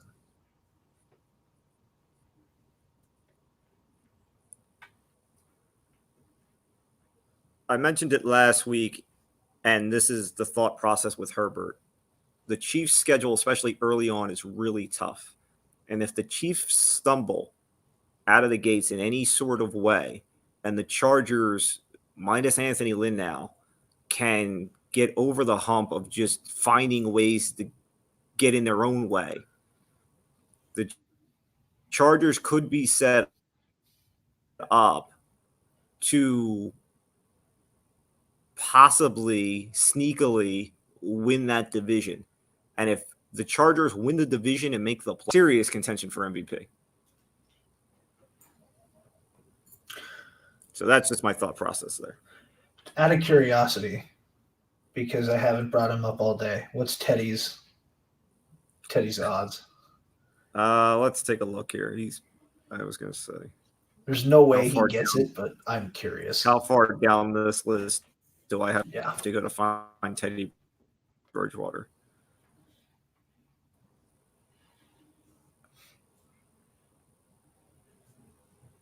We're still going, by the way. That bad. There we go. All right. 100. Just to give you an idea. Trey Lance, T.J. Watt, Taysom Hill, Jared Goff, Trevor Lawrence, Danny Dimes, Drew Lock, Mac Jones, DeAndre Swift, Jalen Hurts, all ahead of him. The disrespect. That man won 5 straight in New Orleans. The absolute disrespect. All right. Offensive Rookie of the Year. Lawrence is obviously your favorite at 4-1. Mac Jones is 6-1. If you wanted the price on Mac Jones, you missed the boat as soon as he was named starter. That value went away. Zach Wilson 7.5-1. Same with Fields and Lance. Najee Harris is 8.5-1. Pitts 10-1.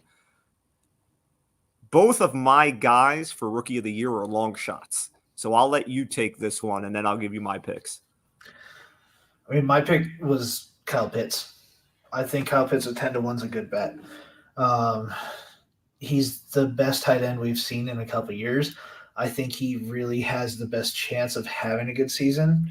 The quarterbacks are always a crapshoot. They could all be busts for all we know. It's unlikely, but it's possible. So I think Kyle Pitts at 10-1 is not a bad idea.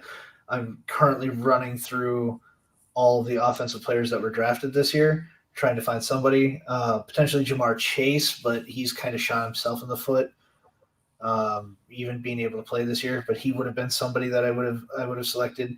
Jalen Waddle, potentially in Miami, if Tua can figure out how to throw. Jalen Waddle is going to be there. I think he is actually a dangerous threat, and that's not because I'm an Alabama homer. I just think he's that good. So I'm really not putting too much stock in any of the quarterbacks. Mac Jones at 6-1, I'm not mad at. Trevor Lawrence, I figured is going to be there. But Kyle Pitts, Jalen Waddle, potentially Jamar Chase if they actually play him, those would be three that I would say are a decent bet. All right, here are my two. Javonte Williams, who will be the starting running back with your Teddy Bridgewater out there in Denver. He's 16-1. I know all the love goes to Najee, but I like Javonte. And also Terrence Marshall Jr. He's a wide receiver out there with Sam Darnold in Carolina. I think he could arguably be the best wide receiver in this draft, better than Smith or Waddle when it's done. He is 35-1. So, much like, Justin Jefferson wasn't getting a lot of love there at the beginning of last year. I think Marshall kind of falls under that, is under the radar, much like Jefferson was. And I think Terrence Marshall will really, Chase has, the Bengals have wide receivers there already. Chase has to kind of, carve out his role in that offense with Burrow. Waddle would be the clear cut one with the Eagles. What Jalen Hurts is as a quarterback remains to be seen. So how that helps Waddle stock. But That's I'm going to buy into Waddle. Darnold or Devontae Smith is what I meant. Not Waddle. Waddle's got Tua, and that's just, but I buy into Darnold in Carolina, and I think, despite having, DJ Moore and guys there, I think Marshall, they've already, in the preseason, they've shown that they're not afraid to throw the ball to Marshall. And at 35-1, defensive rookie of the year, I was going to say, I like the favorite. I like Parsons at 6-1. There's not really much, you want to take a shot at Surtain at 12-1. I wouldn't kill you, but outside of that, there's nobody outside of Parsons that I really like. Yeah, I would agree. The only other two I wanted to talk about was comeback player of the year. Dak is the clear-cut favorite at a little over 2-1. Burrow and Barkley are 7-1. McCaffrey's 8-1. And then you've got guys like Bosa, Wentz, Kittle, Winston, 10-1. If Winston can somehow get the Saints to the playoffs, I think Winston wins it. But I don't believe the Saints make the playoffs. This is all a matter of whose team is going to exceed expectations, because everybody, the price in Dak is that Dak's going to pick up where he left off last year. Cowboys make the playoffs, blah, blah, blah, blah. But if Dak gets hurt, which, we're kind of waiting and seeing, then you're not going to get relevant. You look at Barkley. Can Barkley get the Giants to the top of the division? You look at Christian McCaffrey. What does he add to the Sam Darnold thing? Nick Bosa, I'm not sure necessarily, I'd look at the defensive player, but if Bosa comes in and becomes that impact guy on the defensive side again for the Niners, possibly.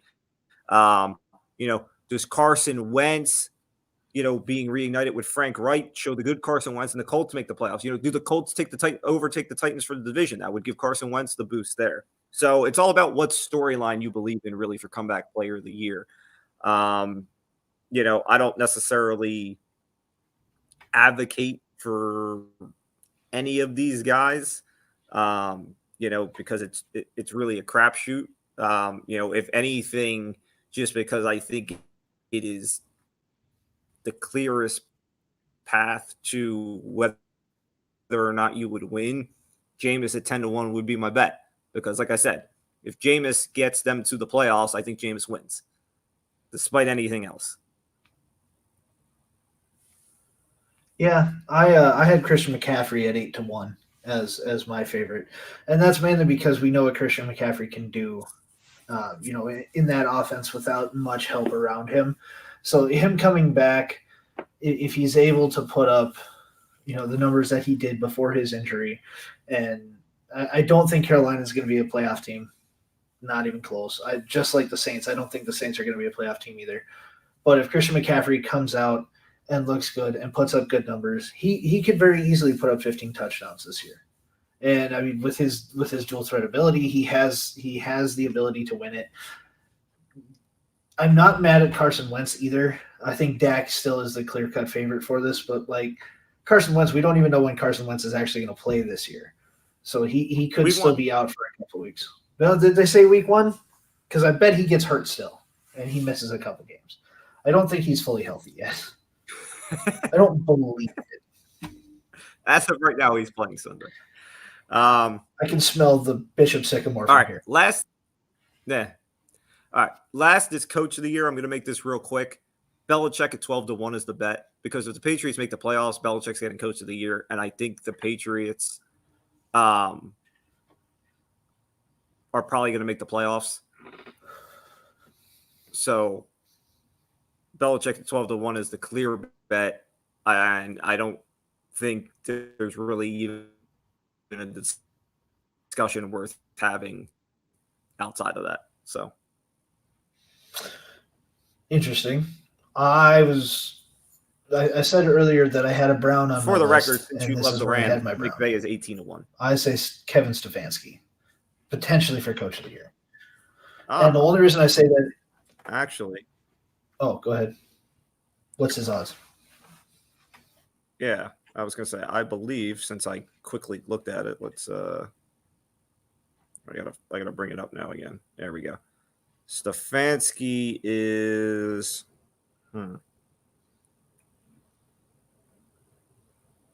20-1. Not a bad bet there. Not bad. I think if they win that division outright, because everybody's kind of up and down, well, they won't be because the Browns are going to Brown. I think if the Browns definitively look good and get a playoff spot and potentially win 1, maybe 2 playoff games with that team, I think Stefanski's got a shot. I would agree that Belichick has the easy route if he makes the playoffs with Mac Jones. You put him and Mac Jones in there, he further cements himself as the greatest NFL coach of all time. I didn't need Brady. I could do it with Mac Jones. I've got the next guy. Was able to get him just as easily as I was able to get Tom Brady. He kind of cements himself if he gets to the playoffs. If by some chance they don't make the playoffs, it's Stefanski's to lose for me. I think that he's built the team and built the offense in such a way to make Cleveland actually competitive. Not that he brought all these guys in. That's not what he did. But he is making this team serviceable. He's making this team legitimately good. And I credit him with a lot of that. So he's my pick. If not Belichick, it's Stefanski for me. All right. Let's dive into week 1 here. The Thursday night game, the Bucs and Cowboys. Bucs are giving 8 over under 52. I am going to, when we end the show, I'm going to give a lock week 1 parlay. Lock. Okay. Here's what I will tell you. Buccaneers are obviously the defending Super Bowl champions. Defending Super Bowl champions always play the first game of the year. Go look at the trend of Super Bowl winners playing that opening night game and how those go, it is extremely telling. Just a quick fun fact too. Tom Brady, every year that he's lost the first game of the season, has made the Super Bowl. So, secondary fun fact. Yeah, well, spoiler alert, he's not going to lose Thursday night. All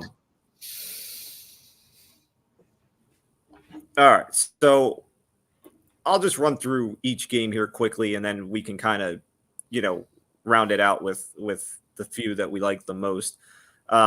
Niners are giving 7.5 to the Lions. That game shouldn't be close. Should not be close. The interesting game in the 1 o'clock window is Bills and Steelers. Bills are giving 6.5. I know everybody is riding the Bills. The Bills are like the hot Super Bowl pick this year. I'm not ready to put the Steelers out to pasture quite yet. That's a game that I won't bet. It's I want to see how that one plays out before I make any decisions. That like I said, I think that's the most interesting game of the 1 o'clock window. Jets Panthers. Panthers are laying 5.5. I don't know how comfortable the Jets are a mess. I'd have to have a whole lot of faith in Zach Wilson being the Messiah to take the Jets with 5.5. You talked about Carson Wentz and whether or not he'll play. Their Colts are playing the Seahawks. Seahawks are giving it 2.5. Again, that's a coin flip game. I mean, does Carson get hurt? How much does Russ run around? I mean, I don't want to do anything there. Eagles and Falcons. Falcons are giving 3. I mean, these are two teams that I don't expect to be very good. I've thought about playing the Falcons, but I can talk myself into the Falcons losing the game very as easily as I can talk myself into them winning that game. So I probably won't. There's a lot of 1 o'clock games this week. I just realized that as I'm going through this. Cardinals are playing the Titans. Titans are giving 3. You and I have discussed our feelings about the Cardinals. The Titans are, the elite. I think Derrick Henry will have no problem week 1 with the Cardinals. Your Vikings are playing the return of Joe Burrow. You're given 3.5. A game you should win, obviously. But, they throw the hook in there at 3.5 because I can see your Vikings winning by 3. Why? Because it's your Vikings. Yes, because it's my Vikings and they love to piss me off. Giving 3.5, I actually like that. I think they win by a touchdown. Mainly because of defensive pressure. I think that our defensive line and our linebackers are going to do enough to be able to put pressure on Joe Burrow to the point where he's not going to be able to make plays. Joe Mixon is a do-nothing running back as far as I'm concerned. I'm not threatened by him at all in the running game. And I say that he's probably going to put up 200 yards because my Vikings piss me off. I'm actually not – I would probably take the 3.5, though, for the Vikings, probably. I have them winning by 7. Probably like a 35-28 just because that's the way it is. But I could see taking the first half for the Bengals probably because for some reason the Vikings don't really like to start making plays until the second half, it seems like recently. So whatever the first half line is in that game, I'd say go for the Bengals on it, and then Vikings to win it overall by 7 is probably what I would say in that game. 2 more games in the 1 o'clock window. Chargers versus the team. Basically a pick 'em. Chargers are giving 1. If my Herbert MVP bet is going to get off to a good start, they got to win week 1. Beat the team. would be a good start. Yeah. To round out the 1 o'clock window, the barn burner, Jaguars and Texans. Jaguars are giving 2.5. And just because I don't see the Texans winning much, this is not a game I will play, but I would take the Jaguars, I guess. I don't know. The 4 o'clock window. I'm going to save the game I want to talk about most for last. So Chiefs-Browns. Chiefs are giving 6. I need to see the Browns. Do I think the Chiefs win the game? Yes. Do I think the Chiefs cover? I don't know. Because if the Browns aren't, if the Browns are going to prove, are going to get rid of we're the Browns thing, then the Browns can keep this game close. Like the Browns can be in this game, could cover or push or whatever, or could even win. It's not out of the realm of the possibility for the Browns to outright win this game. So no, I'm not comfortable laying 6 with the Chiefs by any means. My Giants are playing your boy Teddy Bridgewater on the Broncos. Broncos are giving 3. I'm very undecided on this. I'm trying to talk myself into taking the Giants. It's very hard to do, but I'm trying. I'd like to get more of an idea of, is Saquon playing? How much is he playing? That kind of thing. Supposedly he is on track to play, but again, I don't know how much he will play. Patriots, Dolphins. Patriots are giving 3. I'll lay the 3. I will lay the 3. Okay, Tua will get nothing done. Also, I will say this. The over-under is 43.5. I'll take the under. Yep. Okay, Brian Flores is also a defensive coach. Neither offense is going to go up and down the field there. So here's the 4 o'clock game I want to talk about the most, which is Packers-Saints. Packers are given 3.5. This obviously was supposed to be in New Orleans. It will instead be in Jacksonville. And I am going to pound the Packers. And here is why.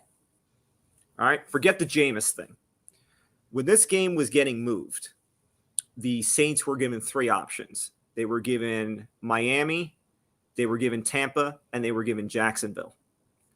Sean Payton went and looked at all 3 options and went on all these things to figure out which location would be the hardest for Green Bay fans to get to. And ultimately landed on Jacksonville because there are no direct flights from Green Bay to Jacksonville. You have to connecting flights and blah, blah, blah, blah. That tells you all you need to know about Sean Payton's feelings about this being on a neutral site. This isn't in New Orleans. This isn't in the Superdome. This isn't with all that noise. This is on a neutral site. So Green Bay all day. All day. By the way, in games where the Packers are favored by 5 or less, LaFleur and the Packers are 9-3. I believe he is 8-4 to the spread. So, little nugget there for you. The Sunday night game is Bears and Rams. Rams are laying 7.5. I view that very similarly to how I view the Niners and the Lions. Andy Dalton being led out to the slaughter. Monday night, Ravens and Raiders. Ravens laying 4. How much are the Raiders going to score? That's considering the question, because they're certainly not going to stop anybody. Considering that our number one fan has us on his TV right now, I'm going to be nice and say that I think the Raiders can keep it within 3. I'm doing that specifically for him. I think Henry Ruggs has a career day. I feel like Josh Jacobs has a career game, and Derek Carr doesn't throw a single interception. So you're saying this because you're advocating for our man on the TV, not necessarily because you believe any of this. Sure. Okay. Just wanted to make sure. Yeah. All right. So those are all the games for week 1. Are there any? Our fan from the TV says, "Ha ha ha, impossible." To your comment. So, are there any games that you like more than others here for the week 1 slate? Oh God. Pretty much the ones that you covered are the ones that I like the most. I think I would probably play. What was the Seahawks line? Seahawks is 2.5. Yeah, I'd play that for sure. I like the Seahawks week 1. They normally, first 5 weeks of the season, they come out pretty hot. So them giving 2.5, yeah, I'll take that. That's probably my favorite of the week. Also, I agree with you on the Packers. I think that they're going to win easily. What you never actually said what their line was? Is it 5? 3.5. Oh my God! Yes, play the 3.5 on the Packers. Denver. I got to try and stay away from being so nice to Denver, but I don't hate the Denver and Giants. If Denver's giving 3 to the Giants, I actually think that that's pretty close. I think that that's going to be a closer game than I would like it to be, mainly because the Giants do have a defense. So I might go Giants cover on that. That could be. I think that they could pull that. So that would. Yeah, those would be the ones I like the most. Okay. So I told you I was going to give you a lock parlay.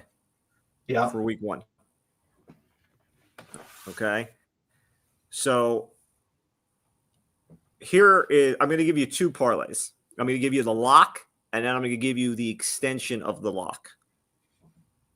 So here is the lock parlay.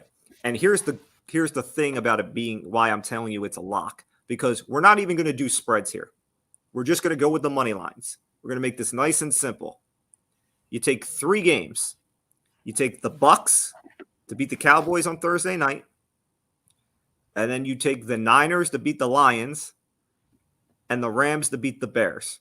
All money lines, those 3. Okay, and you would say, well, they're probably high money lines. What kind of money am I going to get back, right?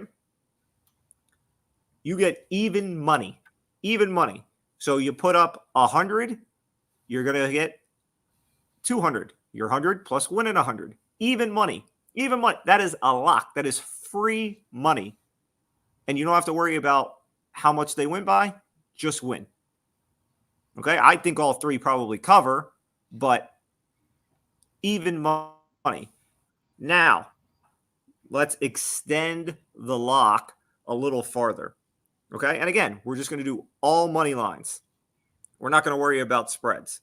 So, you and I believe the Packers win, so we throw that on there. Much to the dissatisfaction of our man with us on the TV, I don't think the Raiders win on Monday night, so I'm going to throw the Raiders. I'm going to throw the Ravens on there, and we both believe the Patriots will have no problem with the Dolphins, so I will throw them on there. Okay, and I'll also throw the Titans on there to beat the Cardinals. Okay, so that is a 7-team parlay, all money lines. And that would pay you 10.5 to 1. So just for argument's sake, if you bet $100, you would get back $11.52.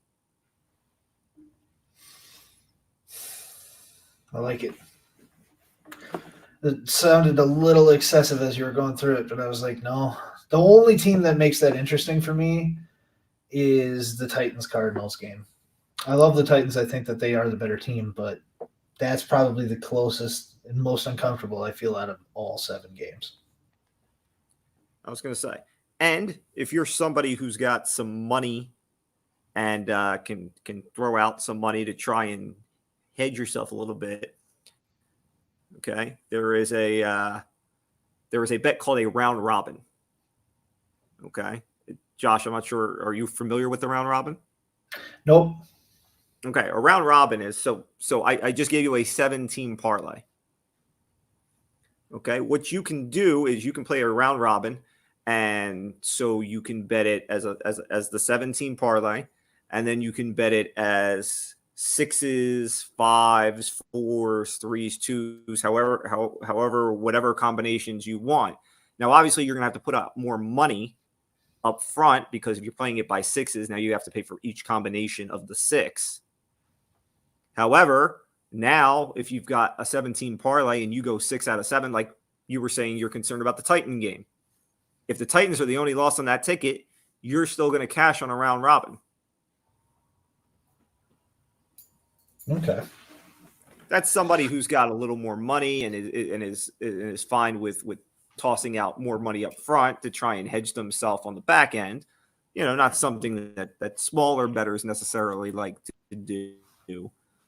But, in a situation like that where, there is one game that you're a little concerned about, like you were saying with the Titans, it is an option out there. So it's just a win, right? It's not, it's just the money. Yes, line. that parlay I just give you was all money lines. The spreads I like the most are the Niners with the 7.5, the Rams with the 7.5. I think both of them roll easily. I would lay the 3.5 with the Packers, and I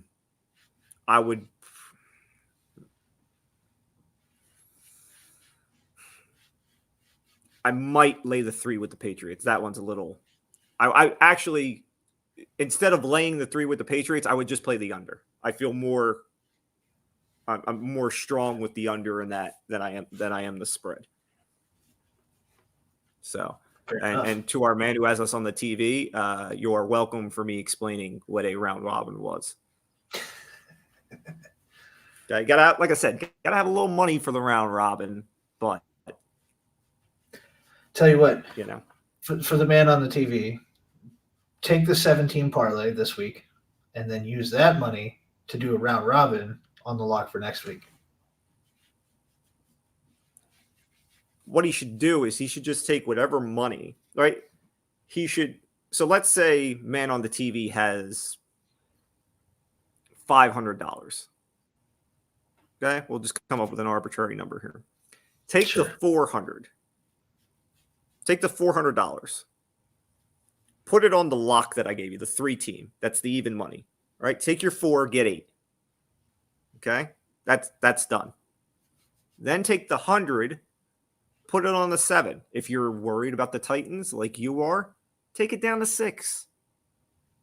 All right, that 100, all right, even if you take it down to 6, I took it off already, but if you take it down to 6, it'll probably get you 700, 800, something like that.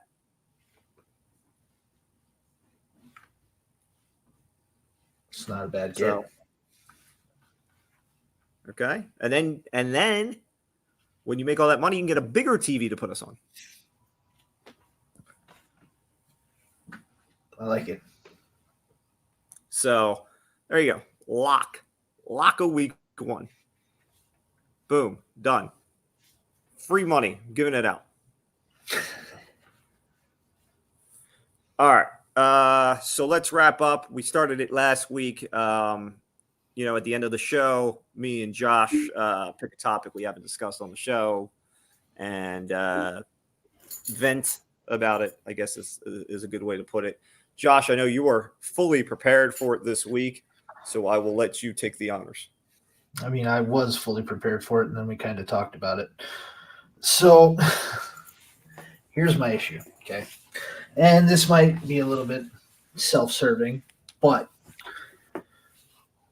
journalists and college football experts and analysts, when week 1 has just ended and you're coming out with your provisional 4-team college playoff, do you not understand that Georgia and Alabama will have to play each other most likely in the SEC championship game, and that one of them is not going to make it? So looking like an all-star saying, oh, Georgia and Alabama are going to be in the playoff. Even if one of them has one loss, there's going to be enough undefeated teams out there. Cincinnati might be an undefeated team and make the playoff just because Georgia most likely is going to lose to Alabama.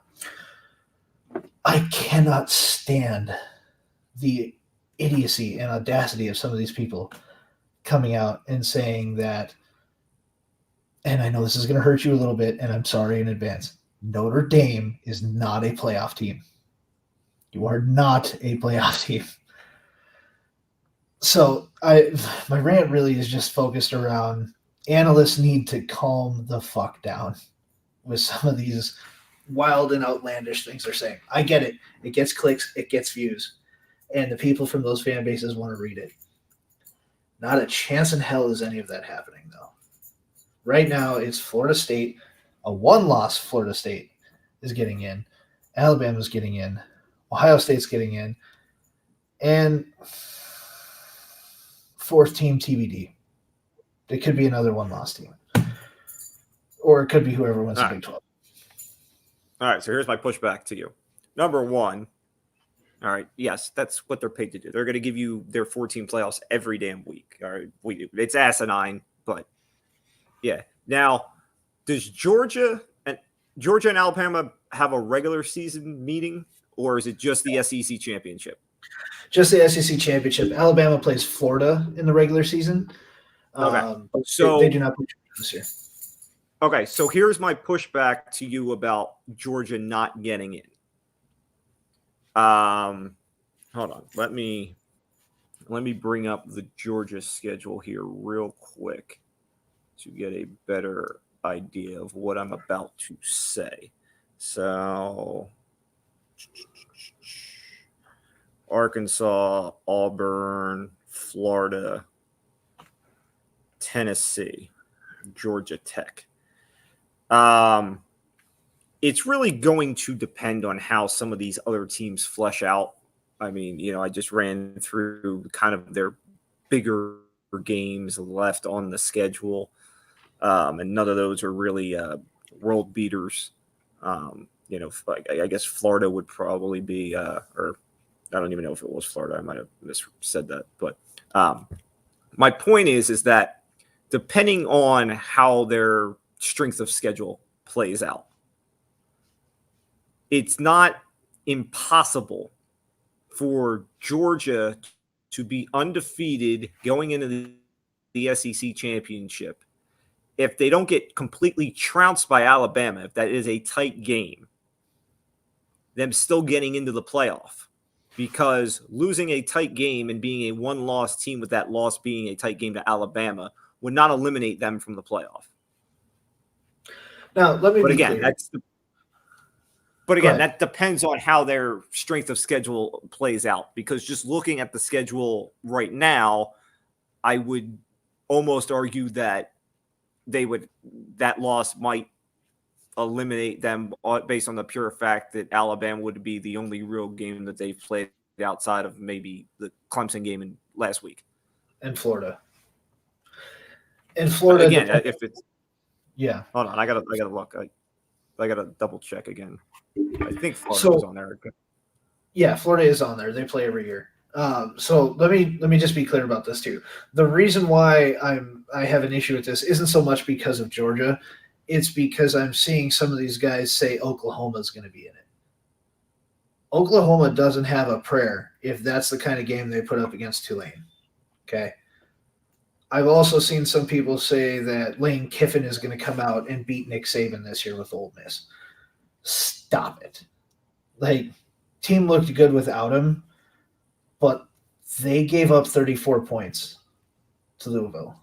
Not a bad team, again, but if they give up 34 to Louisville without Lane Kiffin, Lane Kiffin's an offensive guy. He's still not going to be able to stop Alabama. So I just have an issue with, it's too early to tell with a lot of these teams. So I feel like they're just throwing things in there to make people warm fuzzy. But again, we talked about it earlier. Georgia didn't have an offensive touchdown. Clemson didn't have an offensive touchdown. A lot of these teams look like absolute dog shit. So to throw it out there like that is rough. Now, I will say that Georgia might not even win the East. Georgia could potentially lose to Florida. And a one-loss Florida team, I think, having that one loss be to Alabama puts them above a one-loss Georgia team, that loss being to Florida. So there's the potential that they might not even win the East. And I think that Florida has the best chance in the East of actually taking that division. So I see it as like a Florida-Alabama SEC championship game this year. And Florida State, Clemson, I think Florida State hands it to Clemson pretty easy. Ohio State and Alabama are really my only two locks. Everybody after that is kind of a toss-up. If Chip Kelly keeps producing, he could somehow weasel his way in there out of the Pac-12. Georgia plays Auburn on October 9th. They have Florida on the day before Halloween. So those are the two big games. The only other game that could be somewhat noteworthy on their schedule is Georgia Tech at the end of the year, although Georgia Tech's coming off that awful loss in week 1, so who knows where they'll be come the end of November. So yeah, I mean, by early November, I think we'll have a pretty good idea of where Georgia stands as far as, you know, SEC and playoff wise after that Florida game. I think that Florida game will certainly be a decider about whether they're even in the conversation. All right, so I'm going to do a baseball rant. Not really a rant, just a thing, because I saw this today and I thought it was interesting. Albert Pujols obviously is at the end of his career. He's now a bench guy for the Dodgers, you know, trying to maybe get a last ring or something like that. You know, and the Dodgers just played the Cardinals at Busch Stadium, and there was a lot of you know, memories and things like that, you know, conjured up. So there was talk. Yadier Molina announced that next year will be his final year. Wainwright is a free agent. He you know, he's on the fence about whether he would come back. And they were talking about the idea of Pujols coming back to St. Louis. And the three of them, Yadi, Wainwright, and Pujols, kind of doing the one final year in St. Louis, and the three of them kind of going out together, you know, possibly.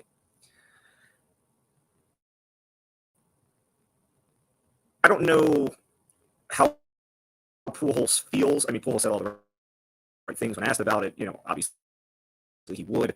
I don't know if Pujols, you know, would want to do another year as a part-time player. I mean, he's doing it for the Dodgers, you know, because the Dodgers are the, you know, premier team of the NL, essentially, and he's looking at it as a great opportunity to get a ring. I don't know if he wants to go back to the Cardinals, a team that, you know, is a fringe playoff team now. I don't know what they would do in the offseason to basically be a backup to Goldschmidt. And here is my question to Cardinal fans. I get the nostalgia.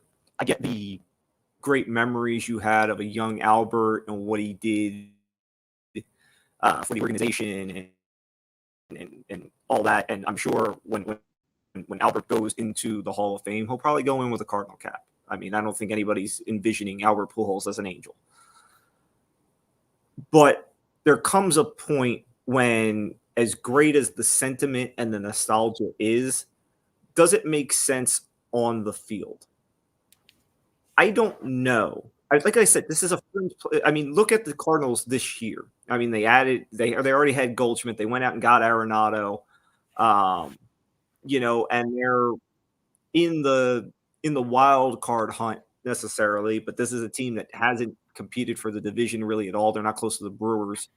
And you know, they're old. They're old.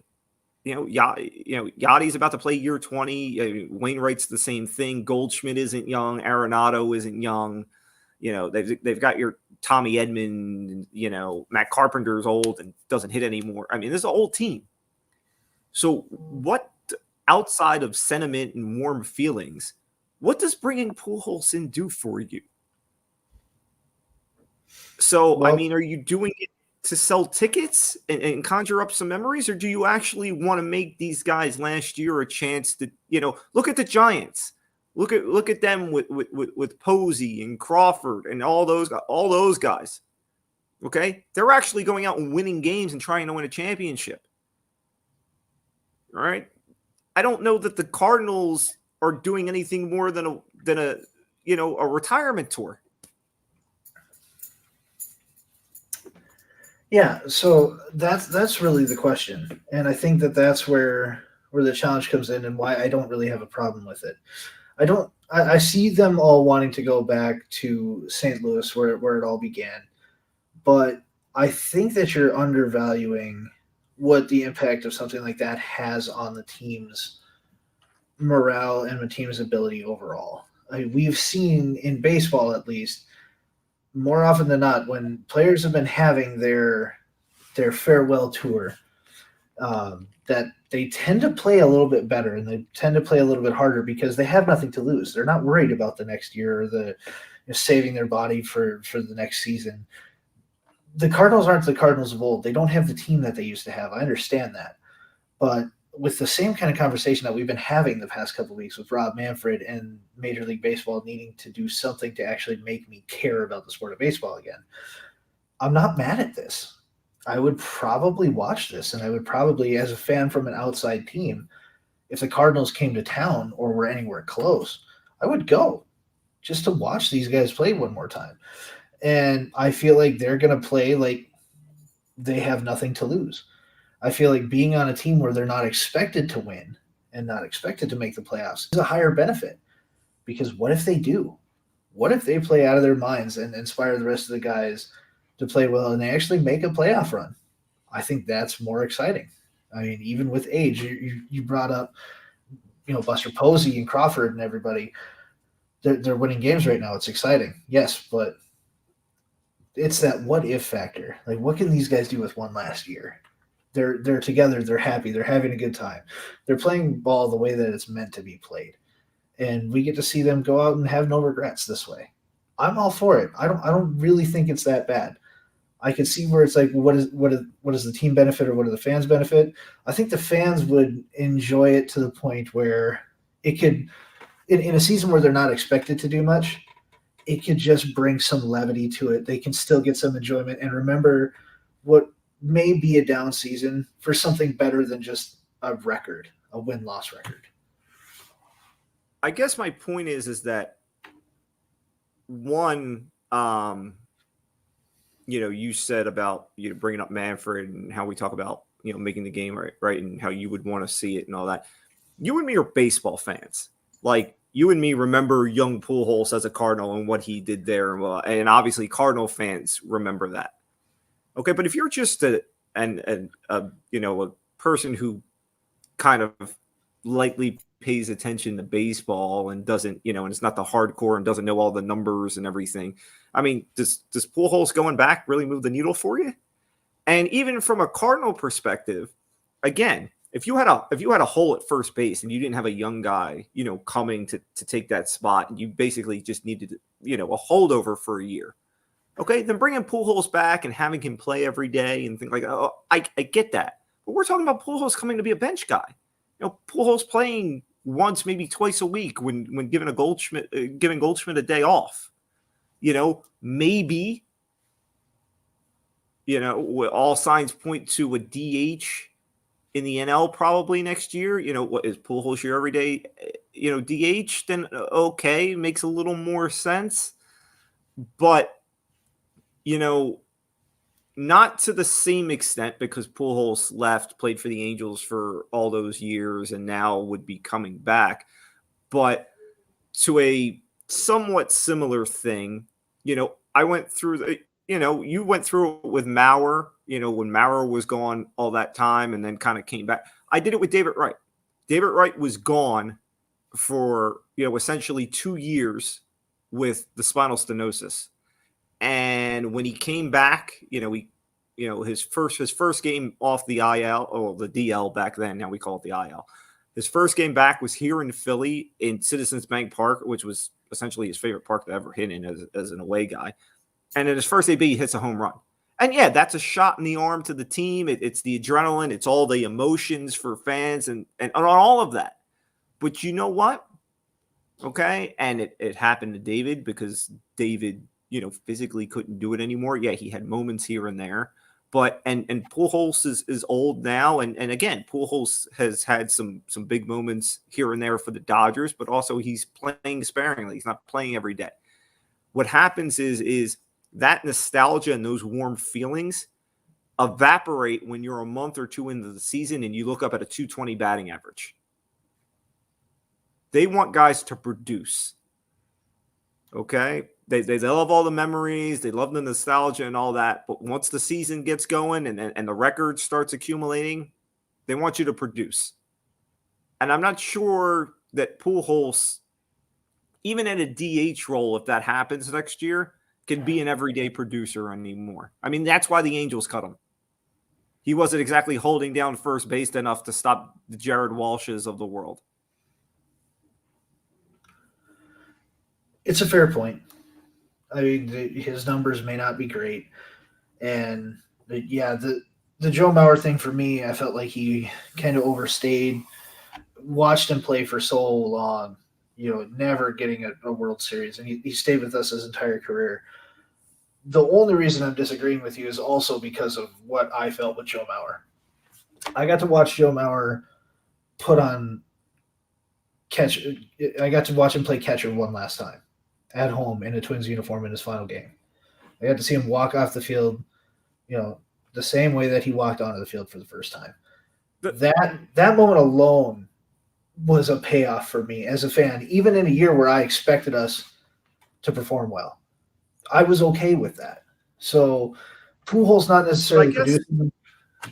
Oh, go ahead. I guess my question to you, because I'm using Mauer and Wright, and those are bad examples because we both had guys who stayed with our team the entire time and, had injuries that cost them years, and we get them basically to come back for a very small amount of time just to basically give us that one last, look at them. And then that was it. Whereas Pujols, had the prime of his career with the Cardinals, left for then, a decade, to go with the Angels, and now would be coming back basically for a swan song. So it's not the same comparison. I don't know that the emotion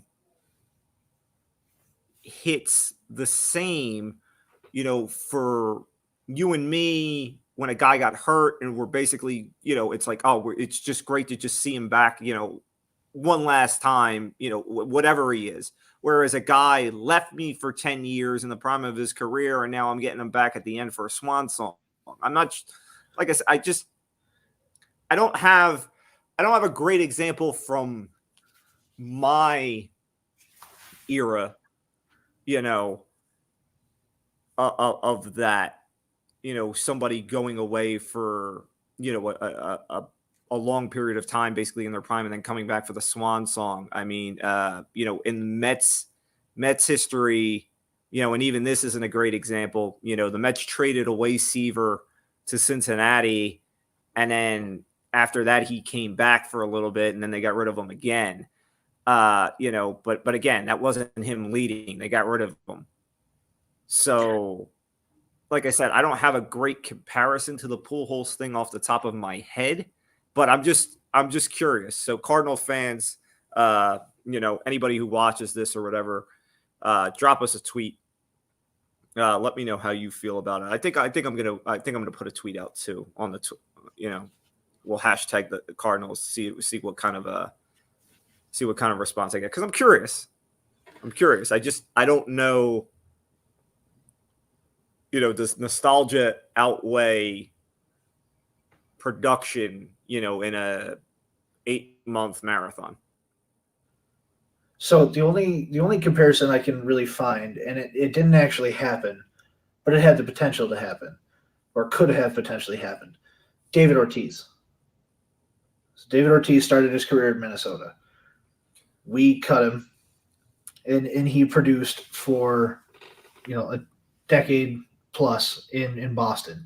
He never really performed for us, though. Yeah, that's why that's not a good example. I mean, Pujols was a pillar of St. Louis and left. Ortiz didn't do anything as a Twin. I'm talking about somebody who was a key cog with a team, left, and then came back at the end.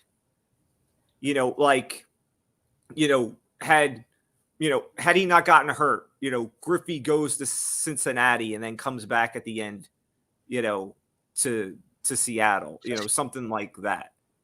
Yeah. Or like an Alex Rodriguez. I don't have one off the top of my head. Maybe I'll take a look and find one for next week. Yeah. I'm sure it exists, but it's with our generation, it's hard to say who that would be. Well, with our generation, it's hard anyway, because, the guys like Maurer and Wright are few and far between. Guys don't stay with the same teams anymore. I mean, you don't have your Jeters and that anymore. I mean, guys yearn for free agency and then take all the money that they can get. Mm-hmm. So, yeah, it is our generation sucks, basically. That's our generation of athletes are not great when it comes to those things. Yeah. All right. So if you missed the lock for week 1, you got to go back and rewatch. I'm not going to repeat it. That's your fault for not watching. But we are always we're always here on YouTube that you can rewatch. We are always the audio version is always there on iTunes and Spotify and all those other places. We're always there on the Twitter. The Facebook page is now up and live. Beer Than the Bookie. All those things have been tossed over. All the pictures match and all that good stuff. So you can get at us there too. So we are all over the place. We are not hard to find. So go find us. So next week we'll come back. We'll talk about what we've seen in week 2 of college football. Week 1 will be in the books for the NFL. So we'll talk about that. We'll be in the stretch run of baseball. So we'll actually dive a little more deeper into baseball next week, and we'll see what else pops up. But until then, for the beard over there, Josh, I am the Bookie Dan, and this has been the Beard and the Bookie, and we will see you guys next week.